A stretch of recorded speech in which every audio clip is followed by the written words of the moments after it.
I'll lead it off. Good afternoon, welcome back, and hi, Marshall Crocker joined alongside Brian Hawley here. You're back at Arnold Anderson Stadium for the second half today of the action between the Brantford Red Sox and the formerly visiting, now technically home team, Chatham-Kent Barnstormers. Brantford comes off a big 4-2 win there. Connor Irvin goes the distance, starts the ball game, never comes out. A complete game, the first complete game pitched by a Brantford Red Sox starter since August 2024. We're back. Marshall Crocker and Brian Hawley ready to take you the rest of the way. Brian, you were in hot form when it comes to being up here in the broadcast booth. You always do a great job. I think you're going to take us the rest of the way. Not sure who's left. We might have to do a bullpen game up here on the broadcast side, but it was a pretty great first couple, less than 2 hours of baseball. We saw great promise from both sides. Lots of hits, lots of balls put in play. Didn't seem to translate on the scoreboard. Pretty low-scoring game. Well, what a treat that was to have pitchers throw strikes and guys work quickly and put the ball in play and good defense. There was one error made, but other than that, it was, five double plays were recorded. Yep. And so, at the end of the day, when you pitch well and you play good defense, it's funny how that things work where you play a baseball game in an hour and 50 minutes. And so, that's what we all remember from the days we were involved with minor baseball with 7-inning games. And that's what we had today. So whether we'll see that in round 2 is tough to say. But at the end of the day, yeah, your point is well made. First of all, the Chatham Barnstormers, who gave up their home game after the rain out yesterday, acting as the home team. So do not adjust your TV sets, as this is the situation. So to starting pitchers for the second game, Mizuki Akatsuka throwing for Chatham and Leandro Mejia throwing for Brantford. There you see the statistics right there.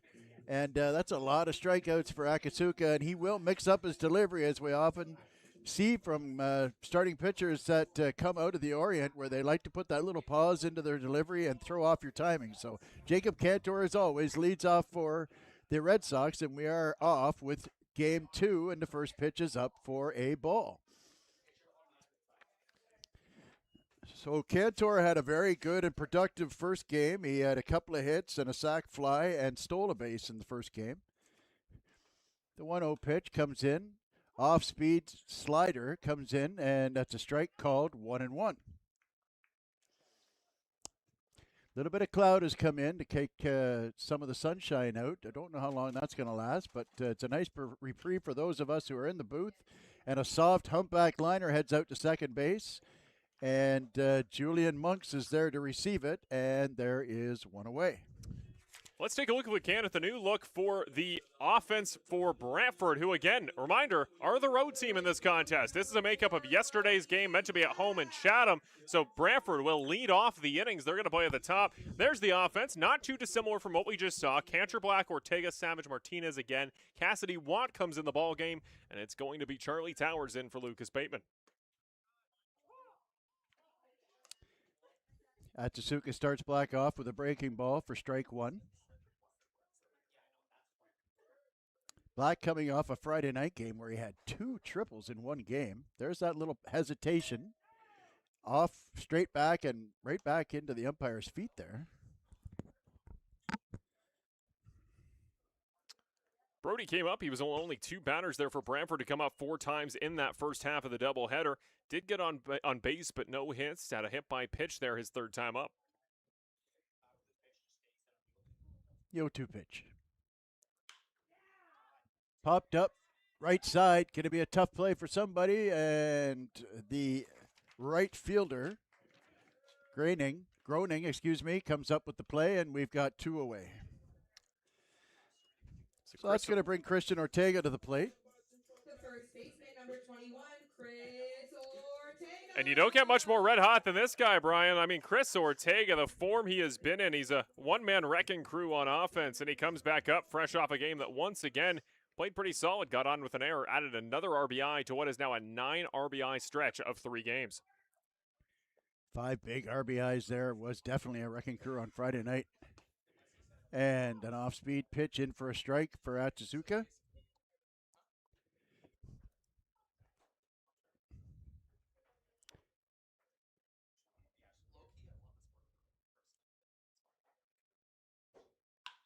Rip to left field, and that is going to get down and off the wall. And around first to second base goes Ortega, and he'll have a stand-up double with 2 outs.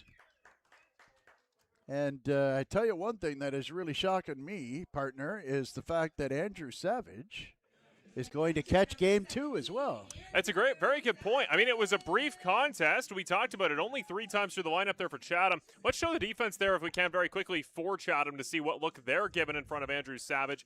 We're going to see a bit of a rotation specifically on defense when it comes to the outfield. There you see it. Richard's going to stay in left. Casera is going to move to center. Groning's going to move from third all the way to right field. Oda's going to swap from catcher to third. The big addition there for the Chatham-Kent defense is Ayad Ansari's going to come in for Oda behind the plate. And once again, Atsusoka leads the batter off with a strike. Savage, an all-star, went 1 for 3 in the first game with a single and a strikeout. 0-1 pitch, fouled straight back to the fence, now 0-2. So Brantford looking for an early clutch hit here to try and bring in the fleet-footed Christian Ortega, who screamed around first for a nice double there and showed off his speed in the first game, scoring from second on a single. If Savage gets on, Francisco Martinez would be next. 0-2 pitch. Outside and in the dirt. 1-2 now. So once again, like last game, it's an all-star and an all-star back-to-back in the lineup. And twice in that previous game, it was Ortega on second, waiting for Savage at the plate. Often that's a winning combination that's going to score you runs.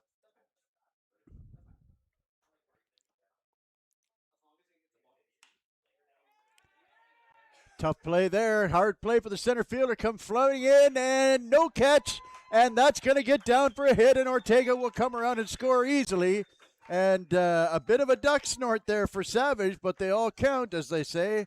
And the Red Sox get the icebreaker and have a 1-0 lead. When you got an outfielder as fast as Casera, Brian, it feels like there's probably a hula hoop size radius out there just in shallow center where nobody can get to a baseball. That one couldn't have picked a better spot. RBI single for Andrew Savage leads off the scoring. So one of those rare situations where you got 2 out and nobody on for Brantford, and then Ortega rips one down the line for a double off the wall, and Savage follows up with a duck snort over the infield. Francisco Martinez now getting in his first action. If you didn't catch the first game, Martinez seeing action for the first time in a couple of months now. Had a pretty good go. He had 2 walks, and he grounded out to second base in 3 trips in game 1. 1-0 pitch is a fastball, tailing, catches the outside corner, 1-1. And we saw Francisco really aggressive on the base pass. Remember how we saw him timing up the pitchers out there on second base, almost halfway to third on some of the jumps he was taking. We talked about this stolen base prowess, 90 in 4 seasons down in South America. We'll see if we get to see any of that today if we can get on. Pounded into the dirt and foul, and the count goes to 1-2. Martinez showed up a couple of weeks into the season, struggled, but instead of going home, owner Terry Smith said, I want you to go indoors and work out your difficulties. And he bought into it, and Terry Smith was ready to give him all kinds of credit before game when I was talking to him about getting back into this lineup. 1-2 pitch fouled off back toward the first base dugout. So it's a testament to Francisco's work ethic that he gets back into the lineup here and is productive. Again, he walked twice in 3 trips to the plate and scored a very important run on the 2-out single by Walker Hultgren in the first game. So we'll do 1-2 over again. Savage still at first base. Fastball outside. Nice take there by Martinez. Martinez knows he's good. He's a former representative for Cuba, multiple Youth World Cups and Pan American tournaments, won a bronze medal at the 2024 Caribbean Cup. So he's well established. He knows he's great. He's played on some great squads. He just had to get back in rhythm. Played with an old friend of mine, Raul Gonzalez, with Cuba in the Pan Am Games. There's a hit, ground ball up the middle, picked up by Monks, thrown over to first base for the 3rd out of the inning. But the Red Sox strike first, get 1 run on 2 hits, 1 left on. We head to the bottom of the first for your hometown Chatham Barnstormers. which That's is kind of right. weird sounding. But at the end of the day, they had to give up a home date, which is not an easy thing for an owner No. to do. I had a nice chat with Dom Donnell before the doubleheader today. And of course, he's obviously frustrated that his team's not going to the playoffs, or most likely not going to the playoffs. But again, as we spoke about before the first game, he was just very happy to know that his recruiting system works because he's lost 4 guys, 3 of them to higher levels. And of course, when you get to that point, if you can make a deal that makes sense for your franchise, he sent Grayson Barrett over to Welland for a Welland team that's loading up, trying to win a back-to-back championship. I think the nature of the season is not all non-playoff campaigns are created equal, Brian. I think we can agree that this year for Chatham, you have to look back, no matter where they finish in the final standings, as this year was a successful year in building a franchise and building reputation. They host the All-Star Game. I heard really good things about that event, about everything leading up to it. Absolutely, everything we've heard about that. Everybody's raving about what a great job they did hosting that game. And when you had, about 8 home runs last year in the All-Star Game in Hamilton, you had, I think, what was the number? 197 home runs were hit in Chatham. It was ridiculous, right? So I think that's a piece of it. You talk about as well. Like I like that we're making that clarification of a lot of great players have left this team. With the exception of Barrett, though, it's outside the league. It's around. It's off to bigger and better things. Like when we saw Ren Takioka leave last year to go play in Mexico before he did eventually retire this season. But great teams should produce guys like that, and that's the risk you take. Player development at a high level, like what Brantford's trying to do with game ready training and that facility. You sometimes take the risk if you make players too good. And of course, they got to go off to bigger and brighter futures. That's what the organization would want. Chatham has really proved this season. We took guys, homegrown, in-league stars, a lot of Canadian guys, really grew them up into the players they want to be, and they moved off. That's the reason we are where we are, and we know that the fan base is great. We know they're great fans out there. If you're going to miss the playoffs anyway, I think with the year Chatham put together, the summer of baseball, lots of good memories that I think a lot to build on. Well, it's a great point, and I think we saw that last year in Brantford, didn't we? When Tim Holick played, 7-10 games, something like that. Very early in the season, off he went to play in another league as well. And that's the thing, is that sometimes guys are playing so well, they end up getting moved up to another level. And so I don't know if a triple A kind of comparison to the major leagues is fair or not, but I think it's partly warranted. Anyhow, here we are in Game 2 of the doubleheader. Leandro Mejia starting for Brantford. Starts him off with a fastball just up. Julian Monks, second baseman, leading off for Chatham. Again, he went 1 for 4 with a single in Game 1. Here's the 1-0 pitch.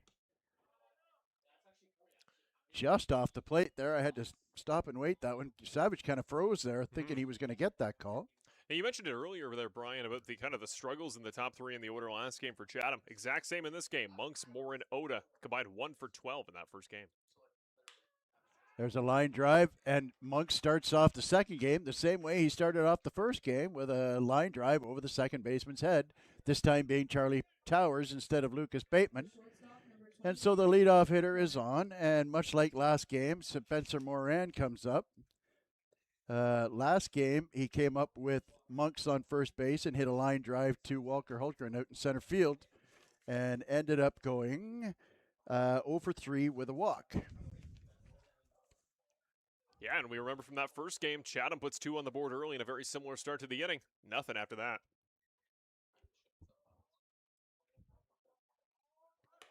So a bluff from the runner there.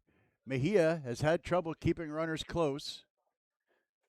Base runners have been very successful in stealing bases this season on him.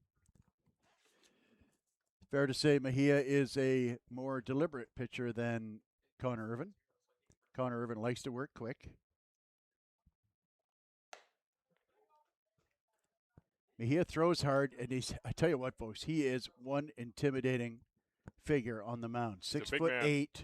I think he's listed at 250. I think that's probably conservative. When he walks by you, kind of blocks out the sun. Nice pitch there, out down at the knees, inside corner for a strike. 2 balls and 1 strike to Spencer Moran.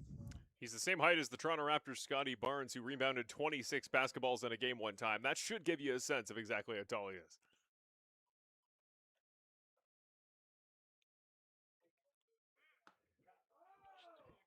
Wow, and that was Moran squaring to bunt, but the pitch came right at him, and he had to bail out in a big hurry. So now 3-1. To be fair, I'm the same height as Michael Jordan, so not every tall person's created equally. You know, we don't all go on to bigger and better things, do we? How many championships did you win? Ah, -6, to be Negative. honest. Well, in That's fairness, how bad I was. you didn't get to play with Scottie Pippen, so. Thank goodness they don't track wins above replacement at my level. Holy cow. So the 3-1 pitch to Moran. Strike 2 called. Moran yet to swing the bat in this trip. Has looked at 5 straight. Mejia has struggled in the past with his control.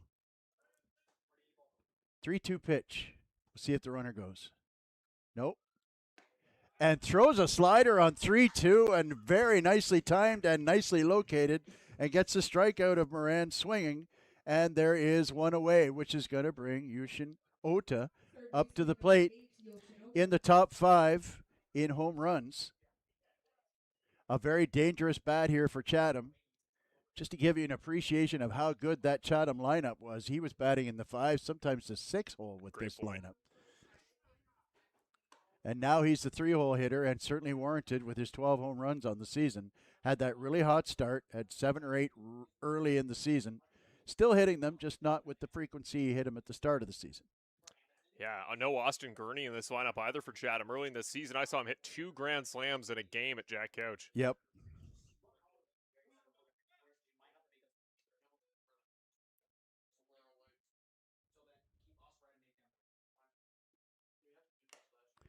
Swing and a miss. He challenged him on a high fastball. Oda was game for the try, but unable to get a piece of it.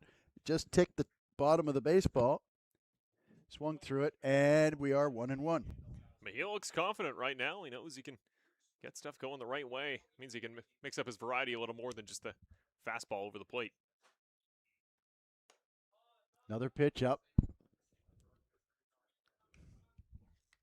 You rarely see a truly good barrel off of Mejia, especially something hit high with good launch angle. Often if he misses high, stuff that kind of guys swing over top of and down. They're very patient with Mejia, knowing he has difficulty throwing consecutive strikes. 2-1 pitch on the way. Slider just missed in a little bit. Savage really wanted that call. A smile from Mejia. Felt like he should have got that call, but the home plate umpire has kind of served notice that he's not going to be real liberal on that inside part of the plate, especially to the lefties. Might have been a framing problem. He kind of slid the handed Savage across as he received that baseball. Rare kind of anything other than a perfect frame from him.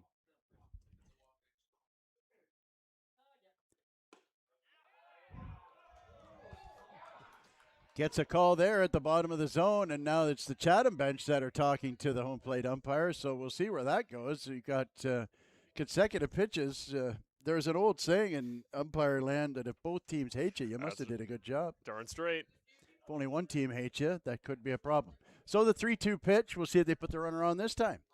No runner going, throws the slider, and just missed up with that one.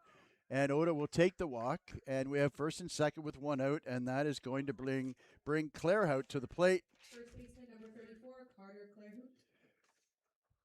Who was 1 for 1 in 3 trips with 2 walks in the first game, and so out for an early trip is Greg Rapp. So that was Oda's 20th walk of the season. Mejia came into today's ball game even, 21 strikeouts, 21 walks. He's now 22-22. He just has trouble getting deep into games. I know that at the start of the year they wanted to stretch him out to be a starter, but he just has difficulty, as we saw with Carter Irvin in the first game, where he will, the first or second or third pitch gets put into play, whereas Mejia will routinely get 3-ball counts, go deep into counts, and it's not surprising at all to have him 25 or 30 pitches in an inning. So Carter Clairhout is going to come up for his first time, and talk about consistent productivity in a loss there, Brian. At the RBI single, that was the first run of the game scored. He brought home Monks in game 1 in the first inning. Then he walked his only other 2 times up to the plate. Didn't get to come up for a 4th time. So talk about some hot form. He moves over on defense from right field. Now he's going to be first base on D. Gonna have Groening and Constantino behind him. 1 out in the inning, 2 on. So after the visit, Mejia resets. Runners on first and second, 1 out, and the pitch is way outside.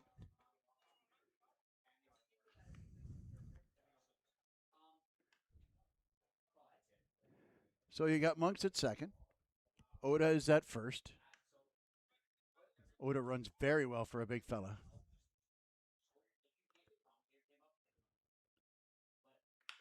Ground ball over there. Picked nice and clean by Ortega. They get it second for 1, and then Mejia gets to the bag to cover and gets the back end of the double play. Great hustle shown there by Mejia, and a nice play by Ortega. Picks it up cleanly, gets it over quickly to Cantor, and of course Cantor throws a seed over to first to the pitcher covering the plate. Very, very nicely done there, and yet another double play by Brantford. That's the 4th one of the day. 4th of the day indeed, and what I love there, Brian, is we have a mix of two things we don't often see go hand-to-hand for this Brantford defense. We have urgency upon immediate reception. Guys know we have a chance at the double. Let's pick up the pace, but also the poise to slow it down, make the right play. A lot of the time, Brian, the errors we see, we know our guys miss it over the head of the second baseman because of either an urgent throw from the catcher trying to get a man at second, or they push for the double and they miss either the first or second throw. There's been great execution today on defense by Brantford, and that's one of the things you got to think you see over the course of the season. Not just individual player development at the training facility. The more practices you get through the year, hopefully your defense is more buttoned up on plays like that. Well, as I've always been a preacher of, as far as infield defense, you cannot get a double play unless you get the first out. And the reason I say that is because you look at that play by Ortega, who not only fielded it cleanly, got a nice gravy hop, good bounce to go to his right to get that ground ball, but he picked it cleanly, quick transfer, and a hard, accurate throw over to Cantor at second base to allow him to have the opportunity to turn the double play. So it's not just about the turn, but also the nice turn by Cantor, and of course, as I mentioned, great play by Mejia getting over there and covering the base, which is not as easy for a guy who's 6'8" and 250 or 60 pounds. Big lumbering fella, but he got over there, got his foot on the base, squeezed the play, got that double play. Nice play all around on the double play, and that's what you like to see. That is good baseball, and that's what you want to see in the last 15 games of these Brantford Red Sox. If they're not going to make the playoffs, so be it. Play good baseball, get into good habits so that at the start of next season you're playing good baseball fresh out of the gate and able to get off to a little better start so you're not chasing all the time. The way these last couple of seasons have gone have felt like kind of like a ball game where you give up 3 or 4 runs in the first inning. You feel like you're chasing the whole game. And after 2 slow starts in a row in seasons, it's felt like they've been chasing playoff spots. First pitch to Cassidy Watt is popped up to the right side. Monks ranges over and makes the catch, and 1 pitch and 1 out for Akatsuka. We talked before with the ability to defer from the infield about there's one guy who's always going to get it, call everybody off. You talked about the list of priority.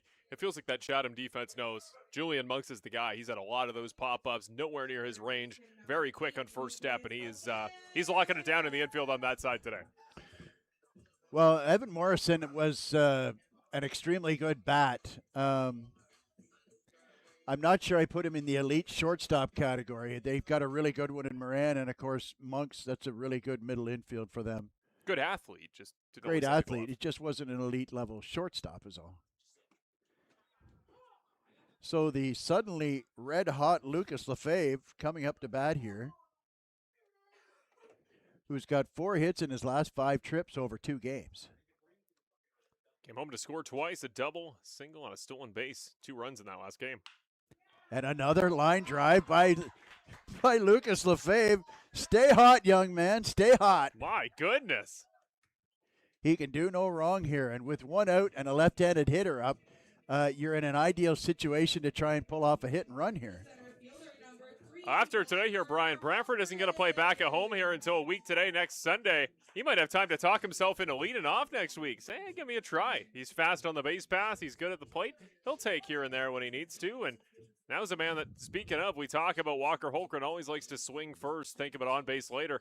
Big opportunity here to try to draw himself a walk. It's a lefty-lefty matchup.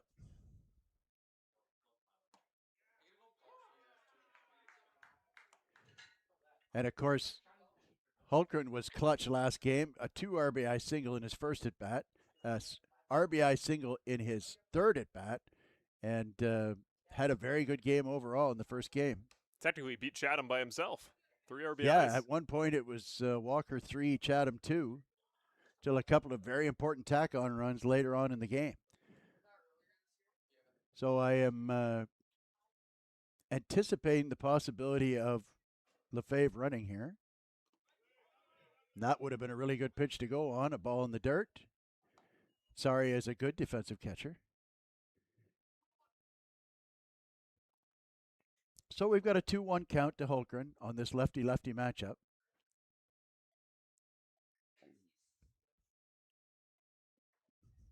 Here comes the pitch. Runner does not go. Line down to first baseline. Picked up nicely. Touch first. Throw over to second. Dropped the ball on the throw and was unable to complete the double play.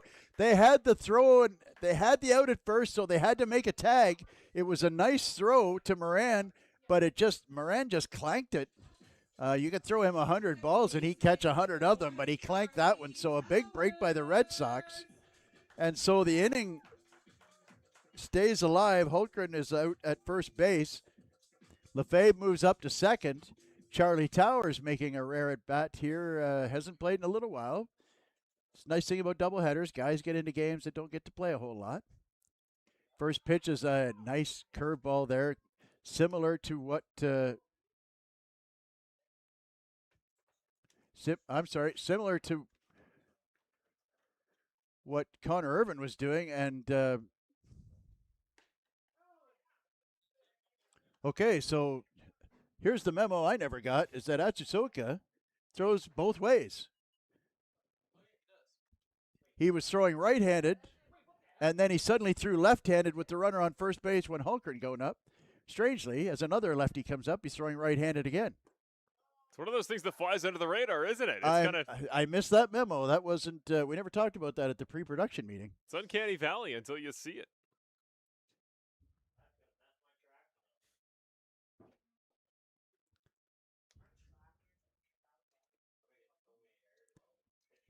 Here's the pitch.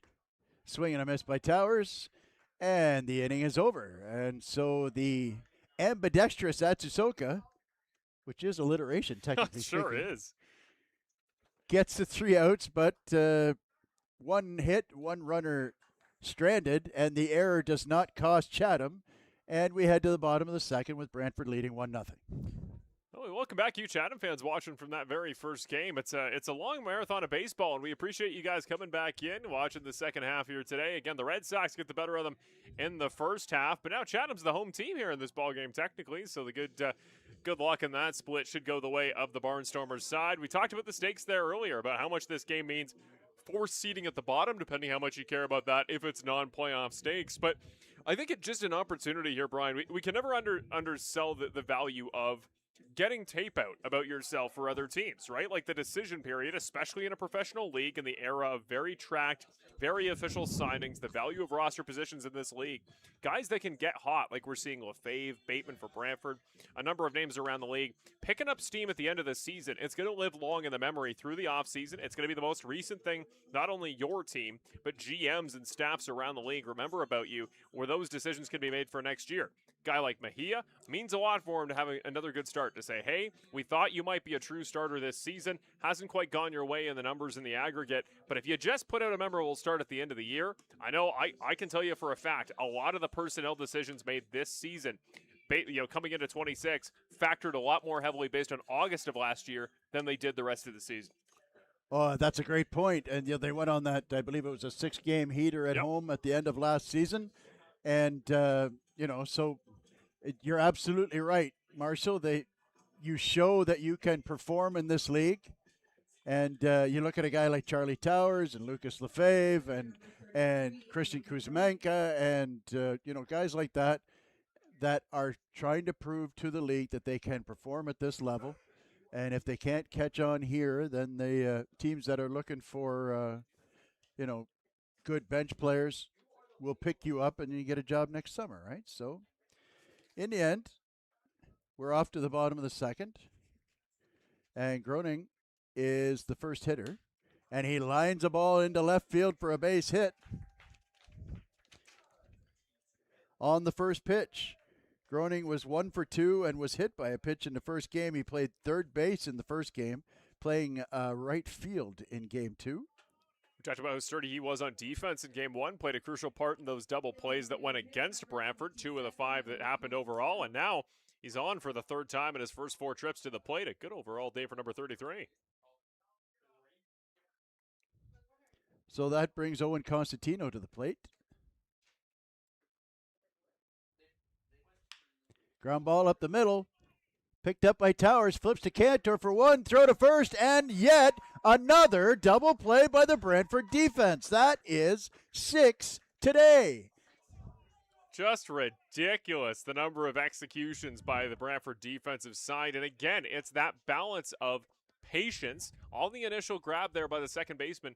Towers takes his time, waits it out, makes the right first play, and because the shortstop there, because Cantor has time to set up, time to prepare for that throw, the execution's right on the money. And I'm so glad, again, we talked about it earlier in the season, Chris Ortega getting continuity at first. You sometimes see some concentration lapses there, some drops out there on first base. He feels like he's been rock solid, I'm going to knock on wood, since the All-Star break. Well, and good for Charlie Towers, too. Made a nice play. And the interesting part of that was with the 6'8" pitcher on the mound, it looked like he was reaching up to field that, and I kind of lost sight of the ball for a second as Mejia throws in another strike to Richards. It's now 0-2. And, of course, Charlie, who is about 12 feet from the bag when he picks it up, flips it quick to Cantor, who makes another great turn. 0-2 pitch, hit over to the right side. Ortega fields it. He says, no, Leandro, big man, I got you this time. And he runs over, touches first base for the third out. And that might be the quickest half inning of the season for Leandro Mejia. I think that was only 6 pitches. And that's exactly what he needs, a guy who tends to throw a lot of pitches. He threw a lot in the first inning. And for him to come out and have a 6-pitch half inning, that's just wonderful to see if you're a Brantford Red Sox fan. And what did I say about good tape? More than just limiting runs, more than just being overall generally efficient. For Mejia to have a game, if he can keep this up, where he was able to put together a efficient performance where he grounds to weak contact, where he gets through effectively and quickly in terms of pitch count, that would be awesome for him to say, hey, I have this in my game. We know it's possible. We have this awesome training facility. Give me an opportunity to take that devastating stuff that he has. You can't coach, bro. We know this, Brian. You're a great coach. You're a great mind for the game. You can't coach a guy to be 6'8", 245. So you can't coach size, exactly. You can't coach size. That frame, that ability, his raw stuff, to just show evidence that he's working his way towards being that pitcher who can get through a game without needing to throw, 5 walks at his first 2 innings. I think that's huge for him. And I think with how many games we're going to see in quick succession, if you're guys who are willing to say, I can play a lot in August, I'm in good form, I know we got injuries, I'm feeling good, I'm training at the facility, I'm stretching out, let's play 3 or 4 starts in one August. Plenty of opportunity, I think, for guys that want to take that initiative. I get the sense Leandro wants to be one of those guys because he knows he's better than how he's played. And we're starting to see the fruits come around for that one so far. Really great start for Mejia. Yeah, very encouraging for Leandro, and especially on a day where you're throwing a doubleheader and you're looking for starting pitching to go deep. It's all set up, of course, by the complete game by Connor Irvin. And a really, really solid second inning for Leandro after a bit of a touch-and-go first inning. And so moving forward, we go to the third inning, and it's the top of the order for Brantford, Cantor, Black, and Ortega. We were joking around about it a little bit in between ball games there. Connor Irvin, he should have just rode the hot hand, hop back in, pitched what would have been the final 2 innings, just to have a mental complete game through 9, and then see if you want to come out. Cantor popped out to the second baseman to start off the game. Takes a fastball outside for ball 1. I really thought I was having a stroke or something when I saw Adusoka. I was like, he's pitching from the left side with the runner on first. Ball is fouled back, and it goes to 1-1. Like, was I not seeing that right? Was he not pitching left-handed to Hultgren? And then the strange thing was the Towers come up another lefty, and yet he switched back to right-handed. I'm not sure because he's not going back and forth too much. That's why it sneaks under the radar. That's I believe that was the only time that he did that, and I assume he switched to left-handed because of the runner on first base. Oof. Jacob Cantor, who just shakes that elbow out. We've seen him take several pitches on that elbow pad because he likes to get close to the plate, excuse me. Third in the league and hit by pitches is JC. And he's kind of upset himself that he didn't get a piece of that one. And there it was again, right on the inside part, and just missed with that one. It makes the count 3-1.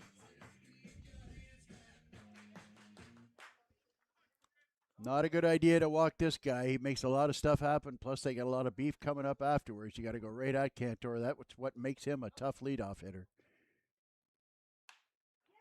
Lined again to the second baseman, and I tell you what, that's a carbon copy of what we saw the first time up.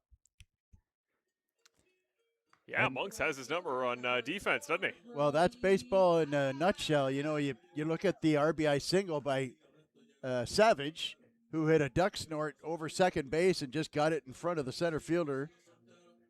And he gets a single and an RBI, and then you've got Cantor, who hits 2 line drives and can't get anything out of it. So Brody Black now hangs up on a outside curveball, and sorry, asked for a check, but plate umpires. It reminds me of a time when I was umpiring at this level, and the batter barely flinched. The 1-0 pitch. Fly ball out to right field, carrying deep, turns the outfielder around, and Groening makes the catch over his shoulder after a bit of an adventure. And there are 2 away, and that is really interesting because in the first inning, Cantor went line out to second base, and Black flew out to the right fielder. And here in the third inning, Cantor lines out to second base, and Black flies out to the right fielder. So I can only assume that Christian Ortega is about to rip a double down the third base line. So history rhymes, doesn't it, Brian? Maybe we just place him at second. We'll just make the assumption here. Anyway, to finish the story I was telling, the batter had barely flinched, and the catcher asked me to check the first base umpire to see if it had swung. And I went, "You're kidding, right?" I mean, he just hiccuped. "Check it," he said. I said, so I turned down to the first baseman. I said, "Hey, Bill, he didn't swing, did he?" And he said, "No." Leading the witness there, Brian. Yep, My goodness. And there's a shot out to right, left field, going deep, and way back and gone. Christian Ortega takes one out of the ballpark and into somebody's backyard. And that makes it 2-0 Brantford. And I have to apologize to Christian Ortega. I sold him short there. Wasn't a double. It wasn't a double. It was a home run on a moonshot that went way up in the air, and it looked like the wind was trying to keep it in. It tried its best, but it couldn't do it. Double digits for Chris Ortega, 10th of the season, 36th RBI. He's only getting better after the All-Star berth there, Brian. If there was a second half award, he might win that one as well. He's going to be in talks for, I don't know, maybe some consideration for the fringe award balance at the end of the season. There's another shot out to center field. This one's not going anywhere, though. Camped underneath it is the center fielder, Cusero, who makes the catch, and 3 outs.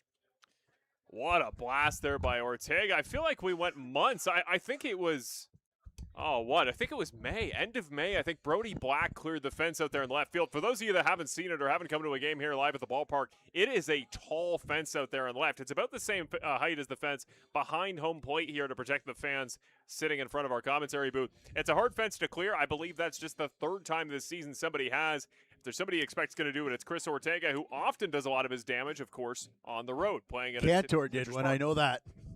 He led off the game with one. You're absolutely right. Yeah, that one was a hook down the line. Chris, is a fair ways to the right. And, yeah, how many dead centers have we seen this season, Brian? Maybe one? Out towards the Canada flag and center. It felt like, what was the one game we had? It was a night game. We had Barry. We had six balls clear in the right Terry center. Summerhays side in right center. So it's just kind of what it is. I mean, that night the players talked about there was kind of a wind tunnel. There was a bit of a funnel working its way out a gust. Well, it's also a shorter distance, so they don't have the numbers on here, but you can tell that the deepest part of the ballpark in Arnold Anderson is left center. When you come around to right field, it gets progressively shallower, and it's a little less rounded to make sure that I don't know whether they put the scoreboard in first and then built the fence. No idea. I remember coming here when it was called Cockshut Park, and there was a light standard inside the fence, and there was a hydro wire going right across the middle of the field. Really? So that, and it would get hit, and the ground rule here was that if you hit that wire, it was an automatic single.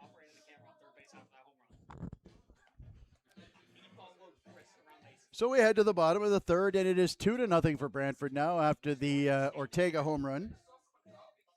And Chatham will send up 8-9-1, which is the catcher Ansari, center fielder Kucera, and back to the top of the order for Julian Monks, the second baseman. So I got some intel just a moment ago there, Brian. So you always talk about Jorge de la Cruz. He pitched at the end on Friday. Great arm, great pitcher. He's a great guy, right? Great personality. Oh, awesome. Man, he's just a bubbling personality, man. So much fun to talk to. And I give him so much credit, the fact that he didn't hardly know a word of Spanish when he came up here in 24 to Kitchener, and now he's practically fluent in English. When Chris Ortega hit that home run a moment ago, do you know who was out there on third base operating our camera to follow him? Jorge de la Cruz picked it up and grabbed it. A man of many talents. He is indeed. Pitch is on the inside part of the plate, popped up, trying to get out of bounds. Lefebvre takes a look, and the wind blows it back in. He didn't get fooled that time. For those who didn't see the first game, there was a ball that got blown out of play, and the wind blew it back in, fooled Lefebvre, and managed to land. But he stuck with it this time, and the wind blew that ball back in, and Lefebvre was rewarded by hanging out there and made the catch. You know, on days Jorge knows he's not going to pitch, we always need extra bodies on the broadcast. You've tipped your hand, Jorge. Now we know you're available. You could have got that one there, too. That was right in his range. We've got action going on in the Brantford bullpen. It might be Halden Craig. Yeah, he's been warming up since the second. He's been out there a very long time. He stopped when we got into the offensive side for Brantford. He's come back in this inning.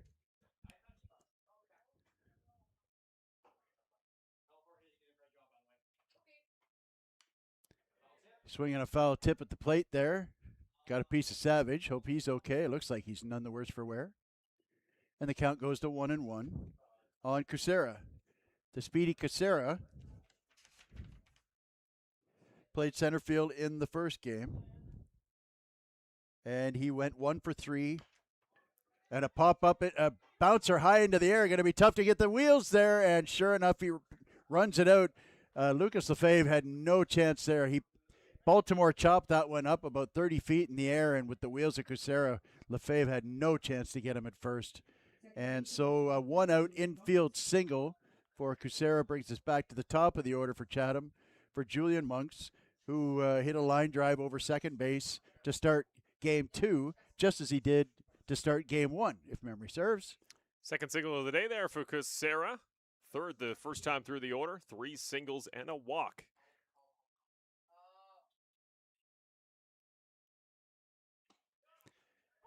Tell you what, Mejia, after a rough first inning, has certainly filled up the zone since then. So good for Leandro.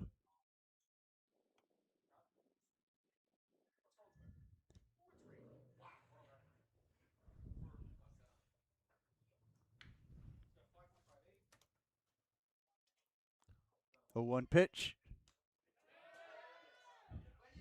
Well, that's under the category of the broadcaster's curse. Leandro yanks one glove side and sends it to the backstop, and Kucera moves up to second base. Good wheels, but Kucera not typically a stolen base threat. Likely wasn't going to take that free pass any other way. However, a very good candidate to score on a base hit here if should Monks be able to send a liner over top of the infield as he did in the first inning. Here's the 1-1. Hit out to right field. Burley Black circling it, makes the catch, tagging up at second and going to third is the base runner Kucera, who goes in there standing up.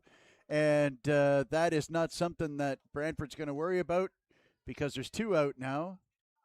And that's going to bring Spencer Moran to the plate. Well, Monks, his first time around in that first game, it was a single. And then he put 2 very deep hit balls out there to Brody Black and right. How does he kick this one off?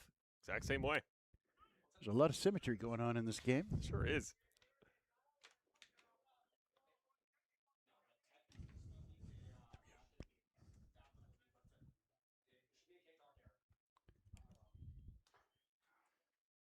So 2 away now. Here comes Moran. Struck out in his first at bat. Kucera at third, so very important for Savage to get in front of balls in the dirt here. High and tight for ball 1.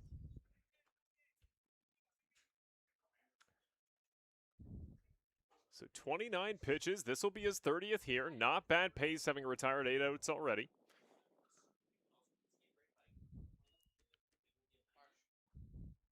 The 1-0 pitch. Ground ball toward first base, picked up nicely by Ortega. You don't need a hand this time. And again, Mejia over there to cover the base.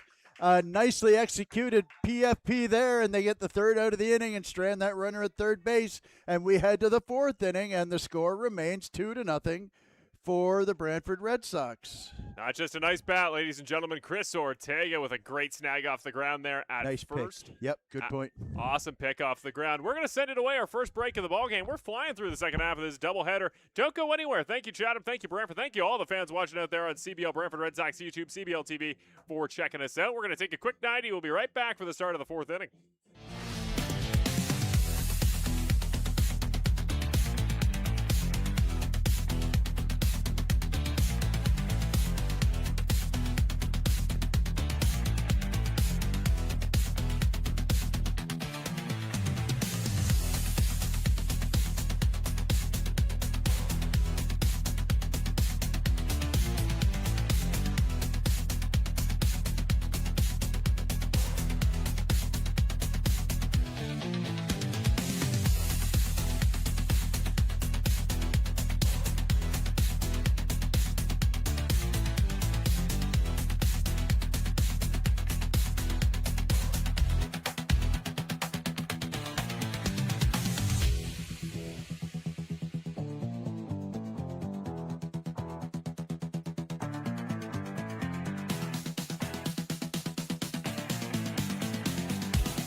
And welcome back to the top of the 4th inning, and it is still 2-0 Brantford, and the first hitter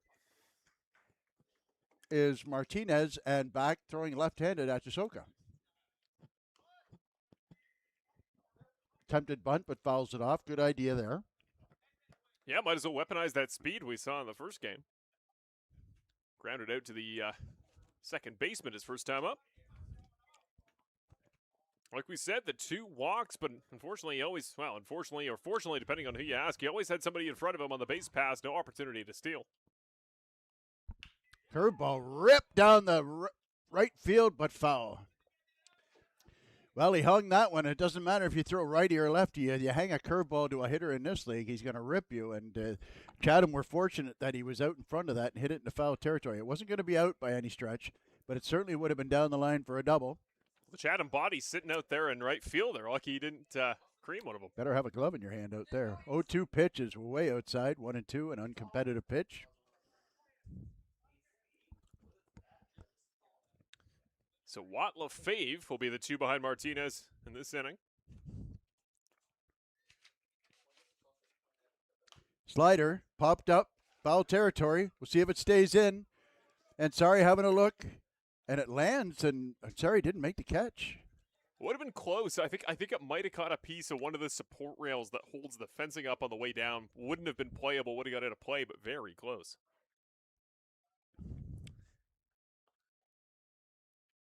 And Sorry was great, not just at the plate, but behind the dish his first time he came to Brantford this season. I was a little bit surprised he didn't get the start in the first half, but behind the plate, he always seems to see the ball pretty well. Well, I tell you what, I'm shocked that Savage is playing both halves because, I mean, but you remember, I forget which game it was that was super, super hot. There's the 1-2 pitch. Nice take there by Martinez. Fastball up and in. And you remember, it was the most hot, during that hot stretch we had, during the real heat wave. Yeah. And I had talked to Terry Smith prior to the game, and he said, we're going to split this game up for the catchers. Can't ask any one of them to catch 9 innings, and yet there he was out there for the 9th inning, Andrew Savage. So he's quite a horse. 2-2 pitch.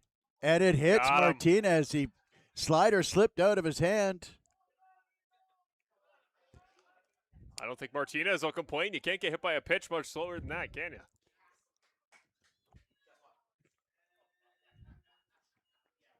So you made reference to Martinez on the bases earlier, having a runner in front of him, not so encumbered this time.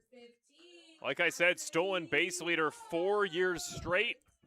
Back in his league in 2021 to 2025. So it's interesting here. Then you want, if you're at Chisoka, you want to go left-handed to face with the runner on first with good speed, but you've got a tough right-handed hitter up at the plate, so you got to go.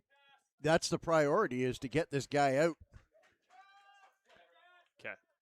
Oh, he's got picked off. Yeah, he did. Way too far off. He was leaning. He was going. So in the case of really a twisted irony in the fact that he was a right-hander and then got picked off anyways, and that's very unfortunate. He never even got a chance to even see a move or a pitch or anything like that. He got out to a huge lead, and just as he was taking the last step of his lead at Chisoka, in a really heads-up play. And sometimes you got to tip your cap to the opposition with a really smart play there. That was a good pickoff move.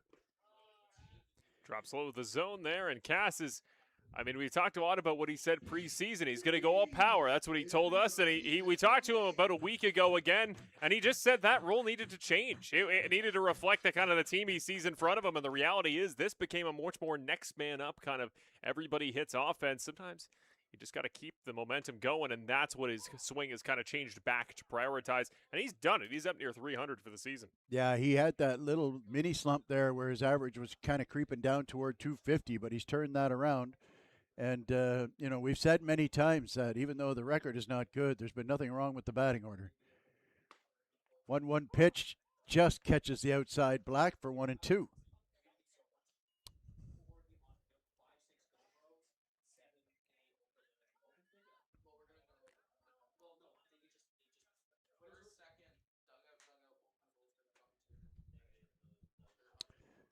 So 1 out, 1-2 pitch on the way. Slider in the dirt. Gets Watt for the strikeout. 33rd punch out of the season for Cass. And to that point, check the numbers there. 32 hits on the season this year for Cass. 26 of them singles. So that just reflects. Put the ball in play. And what do we always say, Brian? Runs well for a catcher. He sure does. I feel like almost every iconic Brantford Red Sox finish in history starts with Cassidy legging out a single. Yeah. Infield hits. That type of thing. So the now bordering on white-hot Lucas Lefebvre comes up.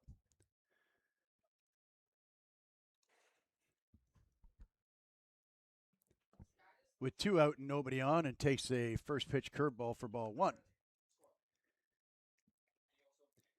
Lucas Lefebvre has been roping everything every time. Seems like every time he swings the bat, he hits a rope here. He's been hitting hard ground balls and hard line drives. And he even ripped the 1 out was a hard fly out to deep left field. Good pitch there on the 1-0 pitch on the curveball. That must have fooled Lefebvre, because at the end of the day, when you got a 1-0 count swinging at a pitch like that, clearly means you were sitting dead red fastball and got ate up by a nice breaking ball. So 1-1.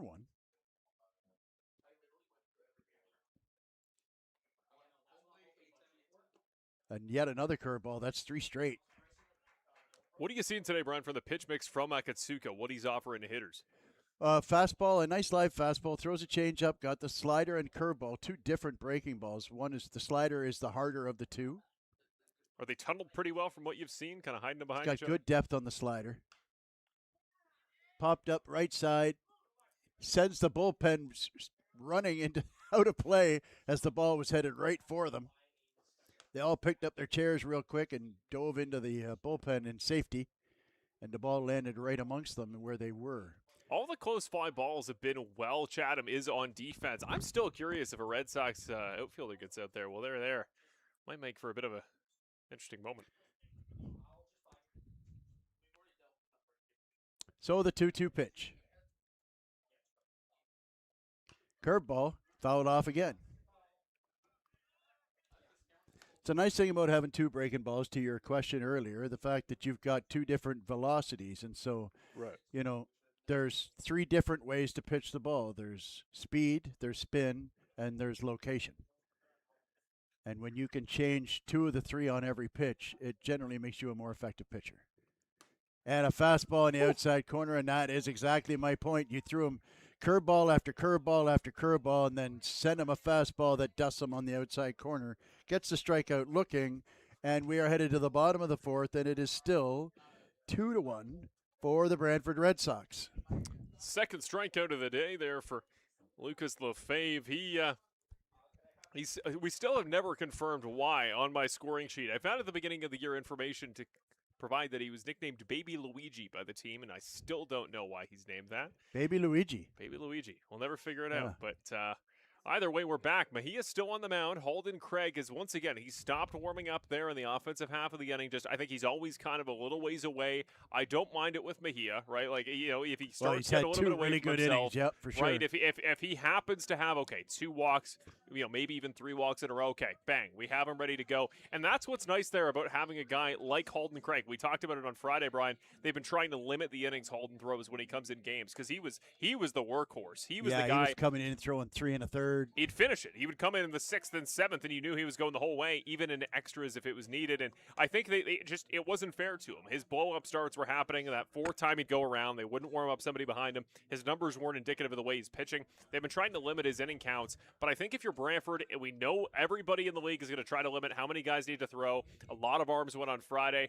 I think if Mejia can get through the 4th and they can try to throw Holden for the 5th, 6th, and 7th to hopefully cap it off for Brantford, I think that's a great day. If you only throw 3 pitchers today, Brian, you could not ask for a better day at the office. Well, in the end, if you can get 4 innings of shutout ball out of Leandro Mejia, that in and of itself is a win for a guy who has great potential, but has not really realized that thus far in his season. So as we head to the 4th, the 3, 4, 5 hitters coming up for Chatham: Oda, Clairhout, and Groening. Pretty lucky for the Red Sox to have Oda leading off. Again, it's kind of similar to what they had on Friday with Toronto, where it felt like Yasiel Puig was always coming up to lead off innings. Same today for Oda. The big power threats this weekend that Brantford's faced have mostly come up to start innings, limiting their risk potential. Yeah, one of the frustrations from Friday night is that you gave up 10 runs to the Toronto Maple Leafs, and Puig was not a factor. Homered yesterday, though, even in that big loss to London, 15th now of the season for him. Yeah, another blowout. It's just seems like there's been a lot of blowouts this year. So we start the bottom of the 4th with Oda, and the first pitch is up and away for ball 1. Got to think of some positive PR around the league this year. I think a lot of those high-scoring blowouts just come from maybe lack of bullpen depth around the league, but I think that might change. The good PR being put out around the CBL this season might carry over to next year. Well, the way I kind of look at it is that, I don't want to necessarily use the term dime a dozen, but hitters are a lot easier to find than elite pitchers. There's a big swing popped up to Oda. And Savage can't make the squeeze. That's one where, it looked like Ortega was there, and that's when you got to call him off.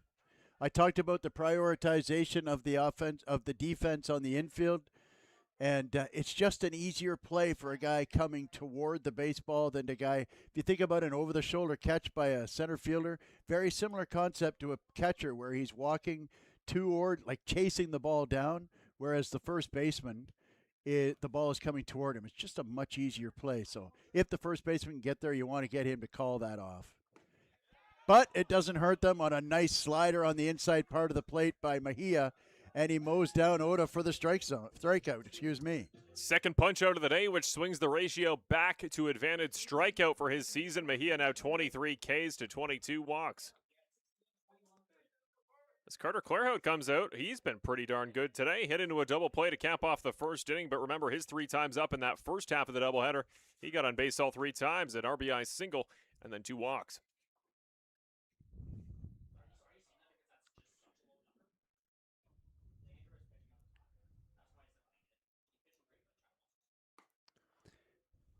First pitch is outside for ball 1. That's pitch 35 there, Brian. Talk about pace. Again, he just finished off his 10th out, still under 40 pitches.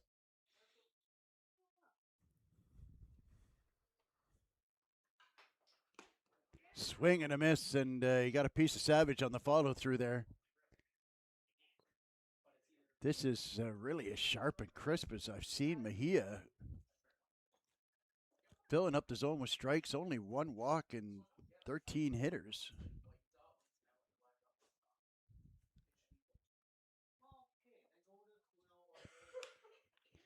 Ground ball up the middle, dive, and it just gets past the diving Charlie Towers. A great effort there, but it's a base hit up the middle for Clairhout, who was on base once again, who was 3 for 4 with 2 walks on the day, having himself a nice little day. So 1 out, runner on first.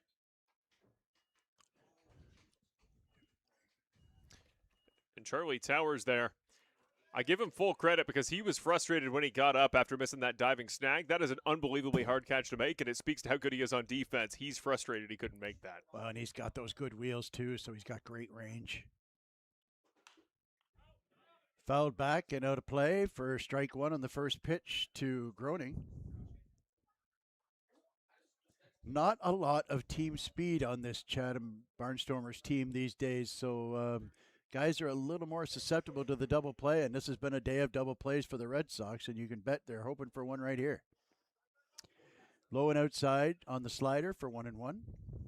Yeah, late speed and defense was the top of the player profile for pretty much every player that they got poached from him at the start of the year. Yep. Morrison, Green, Gurney. 1-1 pitch.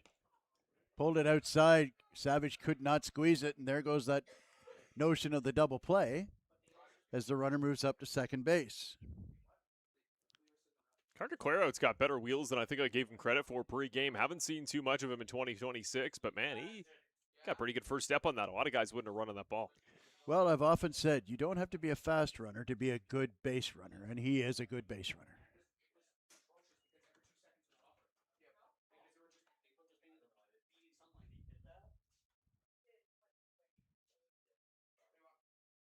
Swing and a miss.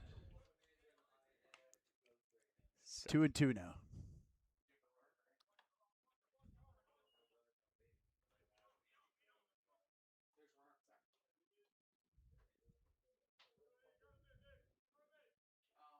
Got to think slider here, I would think, coming. It's been a really sharp breaking slider. Here it comes. There it is. Ground ball, left side, picked up cleanly by Lefebvre. Throws it over to first and unable to advance to third base is Clairhout. 2 out now on the 5-3 put out if you're scoring at home, and that brings to bat left-hander Owen Constantino.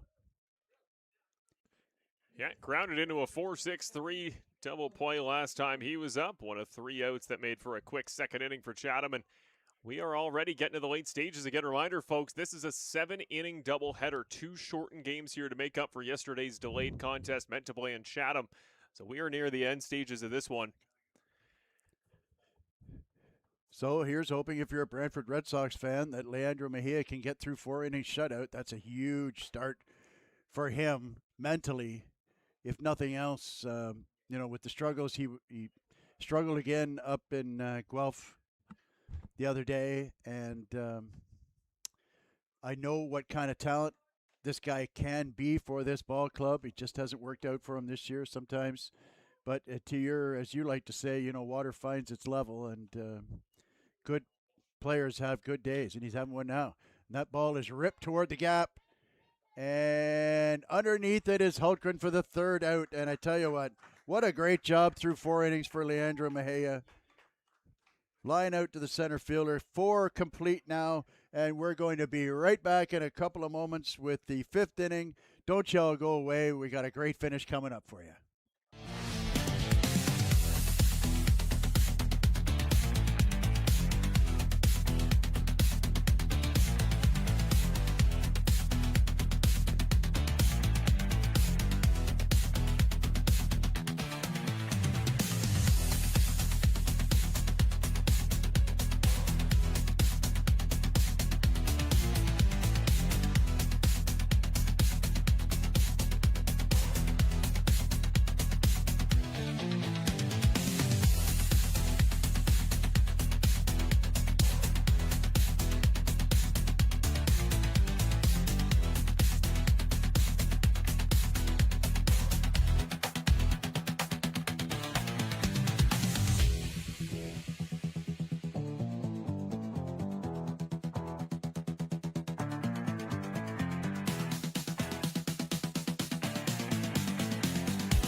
And welcome back, Chatham, Brantford, everybody in between. We thank you for watching some CBL Sunday afternoon action. Second half of a doubleheader between the Brantford Red Sox and now the home Chatham-Kent Barnstormers. Remember, technically, because this is a makeup from yesterday's rained-out game in Chatham, Brantford's actually the road side, meaning they're up here in the top of the fifth inning. Well, the doubleheader is a marathon, both for the players on the field and for the men up in the booth. Brian Hawley had to leave for us, had an event to get off to. It's got to be something important. You know, Brian, he loves the sport, he loves his job, and he does an awesome job. Really glad I could have him join for me today. I'll take over the rest of the way. We're going to go solo with you through potentially the last 3 innings of the doubleheader. First pitch misses wide here to open up the top of the fifth inning. The Walker Holgren up for his second time was put out on a ball straight at the first baseman. Back in the second inning.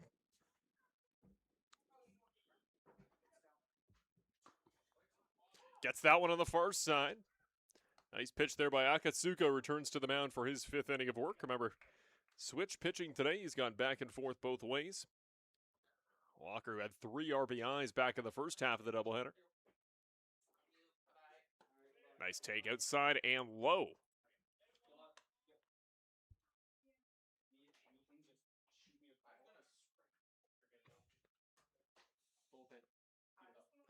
So 2-0 the count. 2-1, pardon me. Akatsuka's set. He will deal.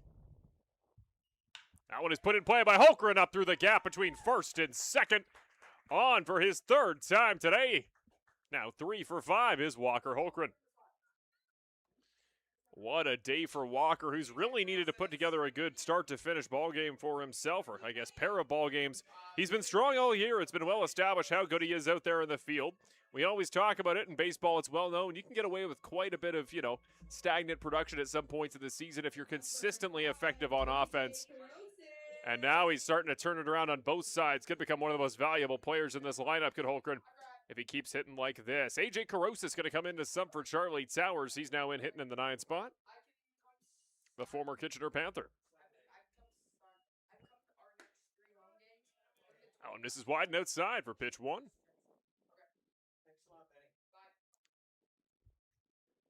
Carosis has been one of my favorite players here since he joined the lineup. Hitting the 2 spot a couple weeks back at home. Hit a huge home run blast in his first trip to the plate. Takes that one high. Always a consistent player is Carosis. He's kind of got a utility role in the infield. That was a big priority for Brantford in the middle of the season. Get us utility guys that can just fill out the defense, no matter who needs to play. That one off the far side, Carosis takes. Called strike 1 there by Sims, the home plate umpire.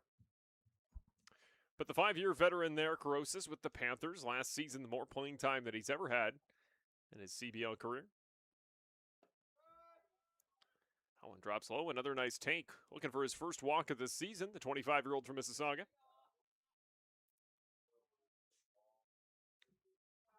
Up behind him will be the top of the order. Cantor and Black will come up.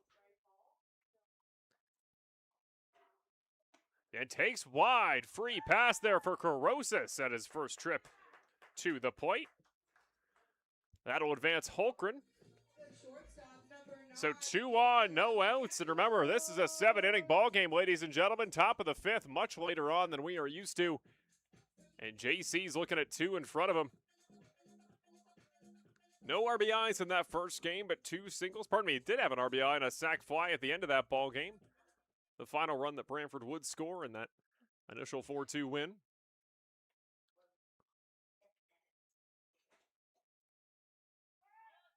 Shows bunt. But the ball is well wide for ball 1.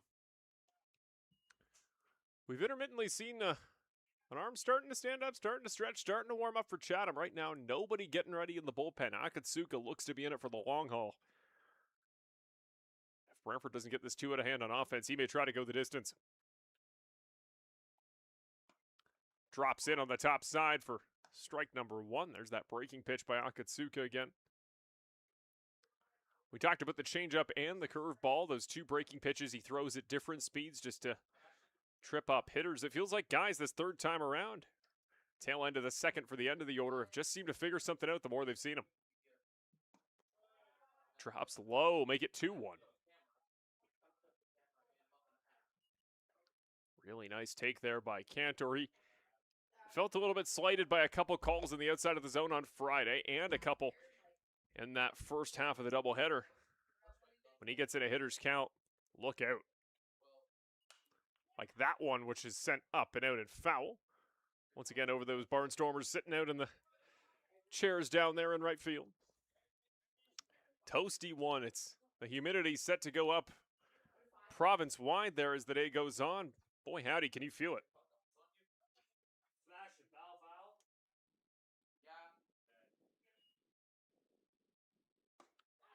Right down Main Street, called strike 3.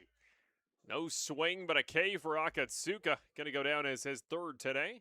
Pardon me, fourth today, second looking. Right fielder number 4, Brody Black. Which will welcome up Brody Black, and has been well established here in this second half.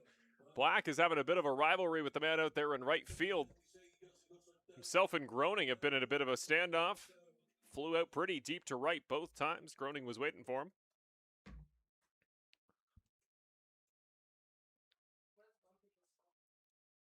Drops it in. That one struck very well. If it's fair, it might go. Just barely foul. Left of the pole out there in left field. He pushed too hard out there opposite field his first 2 times up. He pulls one very far and a little bit too far to the left side. Brody's got pop for days. Chris Ortega set the tone that you can clear that left field fence out there today. Wouldn't be surprised if Black finds a way to follow suit.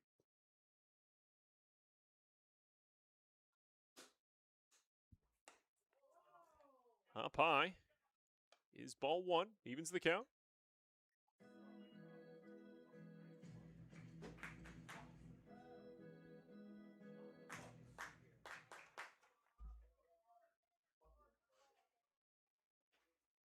One.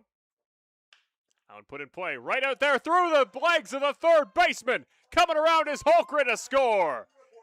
A tiny mistake there on third. Splits the 5-hole there on Oda. And it rolls through his legs. We'll see how they score that one. But irregardless, that is a run batted in by Brody Black.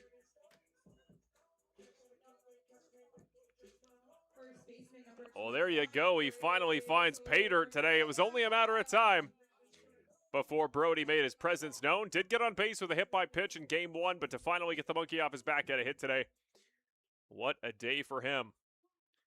Well, if you put both games together, Chris Ortega, technically a triple off the cycle. That one is struck very well. Once again into left field. What a day for the All-Star. Running around, coming to second, gets the green light at first. He'll slide his way back. Not before he brings another one in.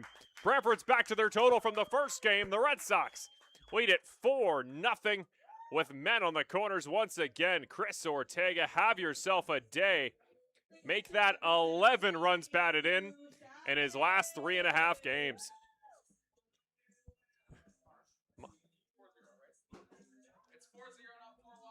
My goodness, has he been effective today.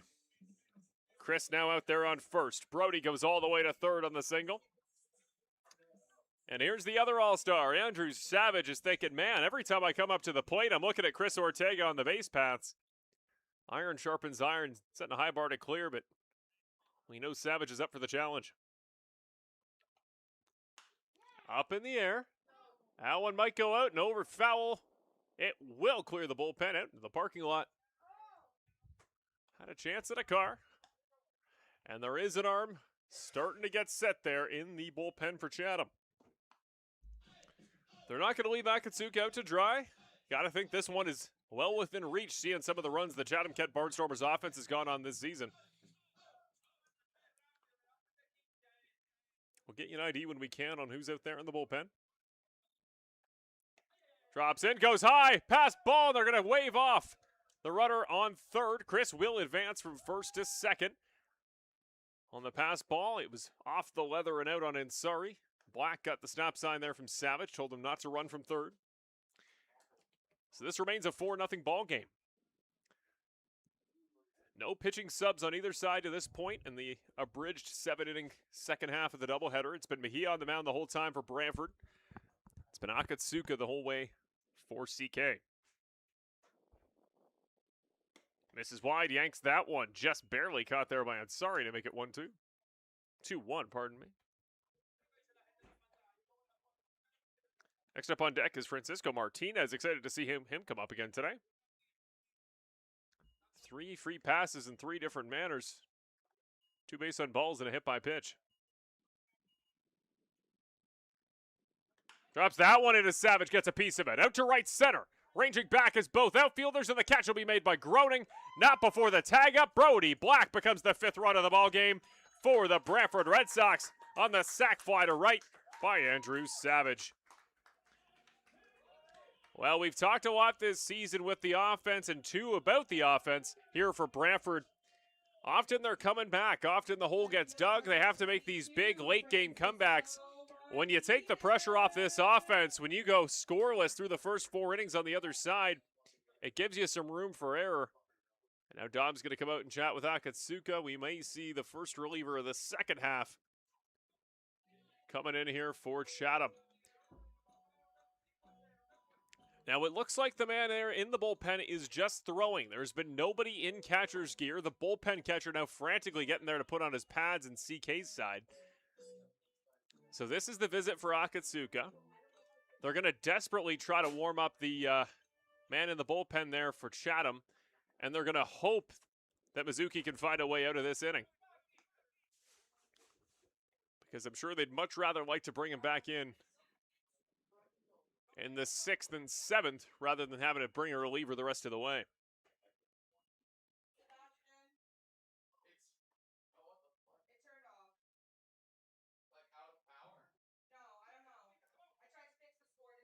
So Ortega on third. Ball taken, but down in the bottom corner. In for strike 1.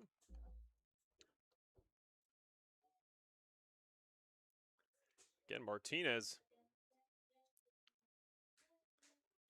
He's 0 for 2 today, but a hit by pitch, a pair of walks the rest of his ledger for the day. That one in for strike 2. Both called. No swing for Martinez. Chatting a little bit with Sims, the home plate umpire.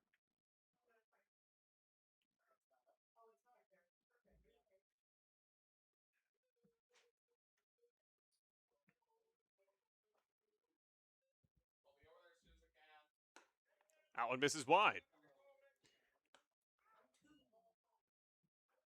First ball there to Martinez. 1-2, 2 outs. Akatsuka trying to get out of it without any more Brantford damage. That one is tipped foul, back off the ground, not into the glove, and Ansari showing a little bit of discomfort. I think that might have caught him in the right wrist. Checking his padding, fixing his stuff. Count stays alive, 1-2.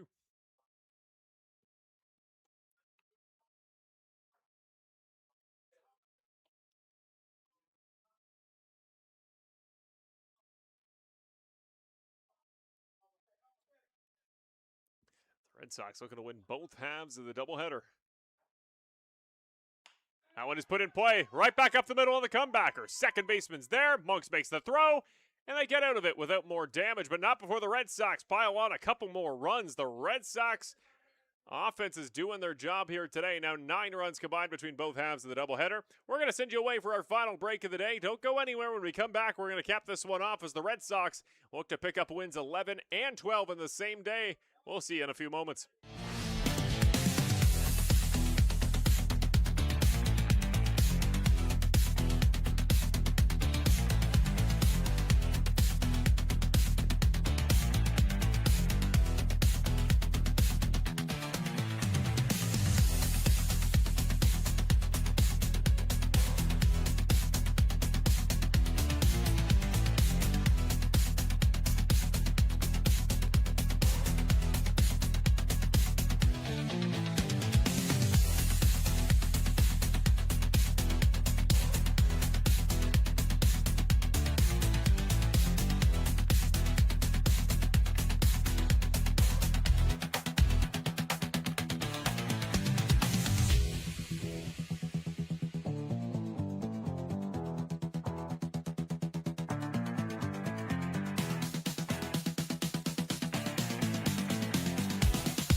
Good afternoon and welcome back to Mr. Lubin Tire's Brantford Red Sox CBL Baseball. Whether you're watching us on YouTube, CBL TV, or Rogers TV Game of the Week, we thank you very much for tuning in today. It's a beautiful Sunday.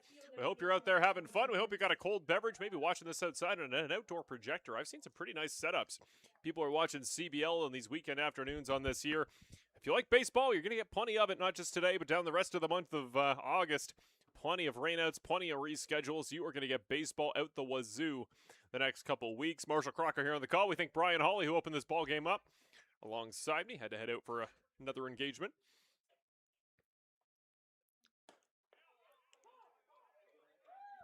First pitch there dealt from Mejia, who has been absolutely lights out today.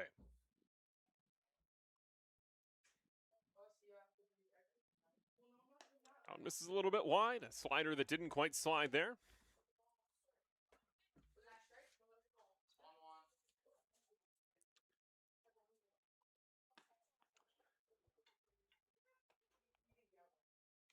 Swings and misses, a big whiff on that one to make it 1-2.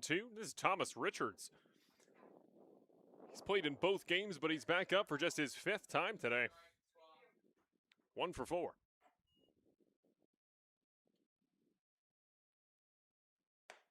Up a little bit too high, make that ball 2. 2-2 count. Loving Mejia's patience here so far. Just the 1 walk, 1 free pass, 2 strikeouts. This is wide, going to move into a full count for one of the very few times he's done so today. Last time he was in this spot, he got the punch out. He'll try to do it again here. And sorry on deck. He'll deal. Inside and low, taken for ball 4 by Richards. Going to even up the ratio today for Mejia. Remember, 7-inning game today, ladies and gentlemen. This doubleheader shortened and abridged. 14 innings overall played between these two sides. Technically, Chatham the home team, hence why they're batting at the bottom side of each inning. So the walk and the free pass to Richards. And sorry, Casera going to try to score him the rest of the way.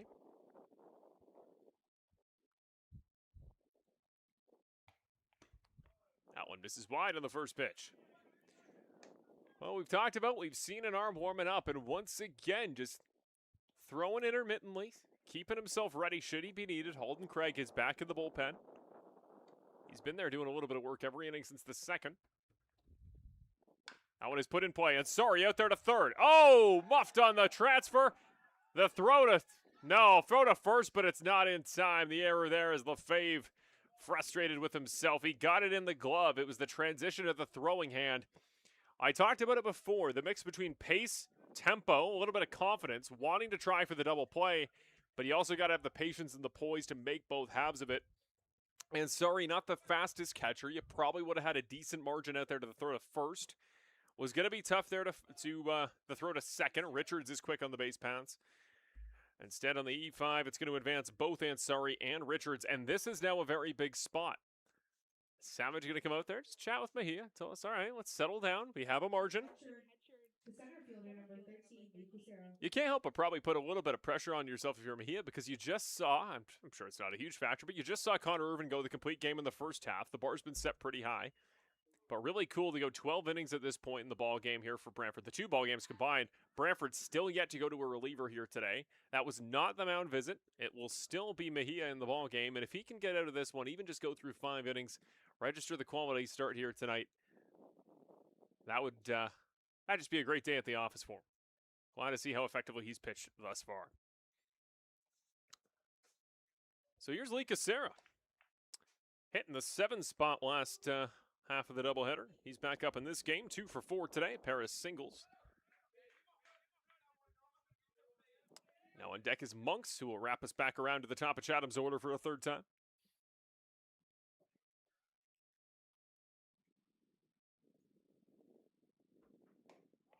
Well inside for ball 1. Starting to lose that spot a little bit. Holden Craig continues to warm up. We saw him on Friday, won a couple innings against Toronto. Swings and misses, big whiff up high as Mejia climbs the ladder. So 1-1 the count.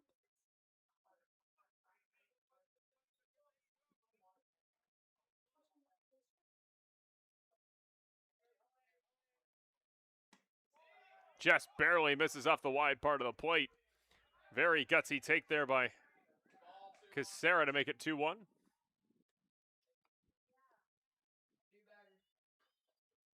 Remember, Ansari on first. Richards on second. The 2-1. Swings and misses once again up high. When Mejia picks up the velo and he sends it up high, he has been effective. We talked about it earlier. Chatham swinging at a lot of stuff up above the belt. Found success early in game one. They haven't at all since then. Misses wide, yanks that one, but it's nicely snagged by Savage. Second full count of the inning. Last one went the way of the batter. Thomas Richards got on the seventh pitch. That was a ball.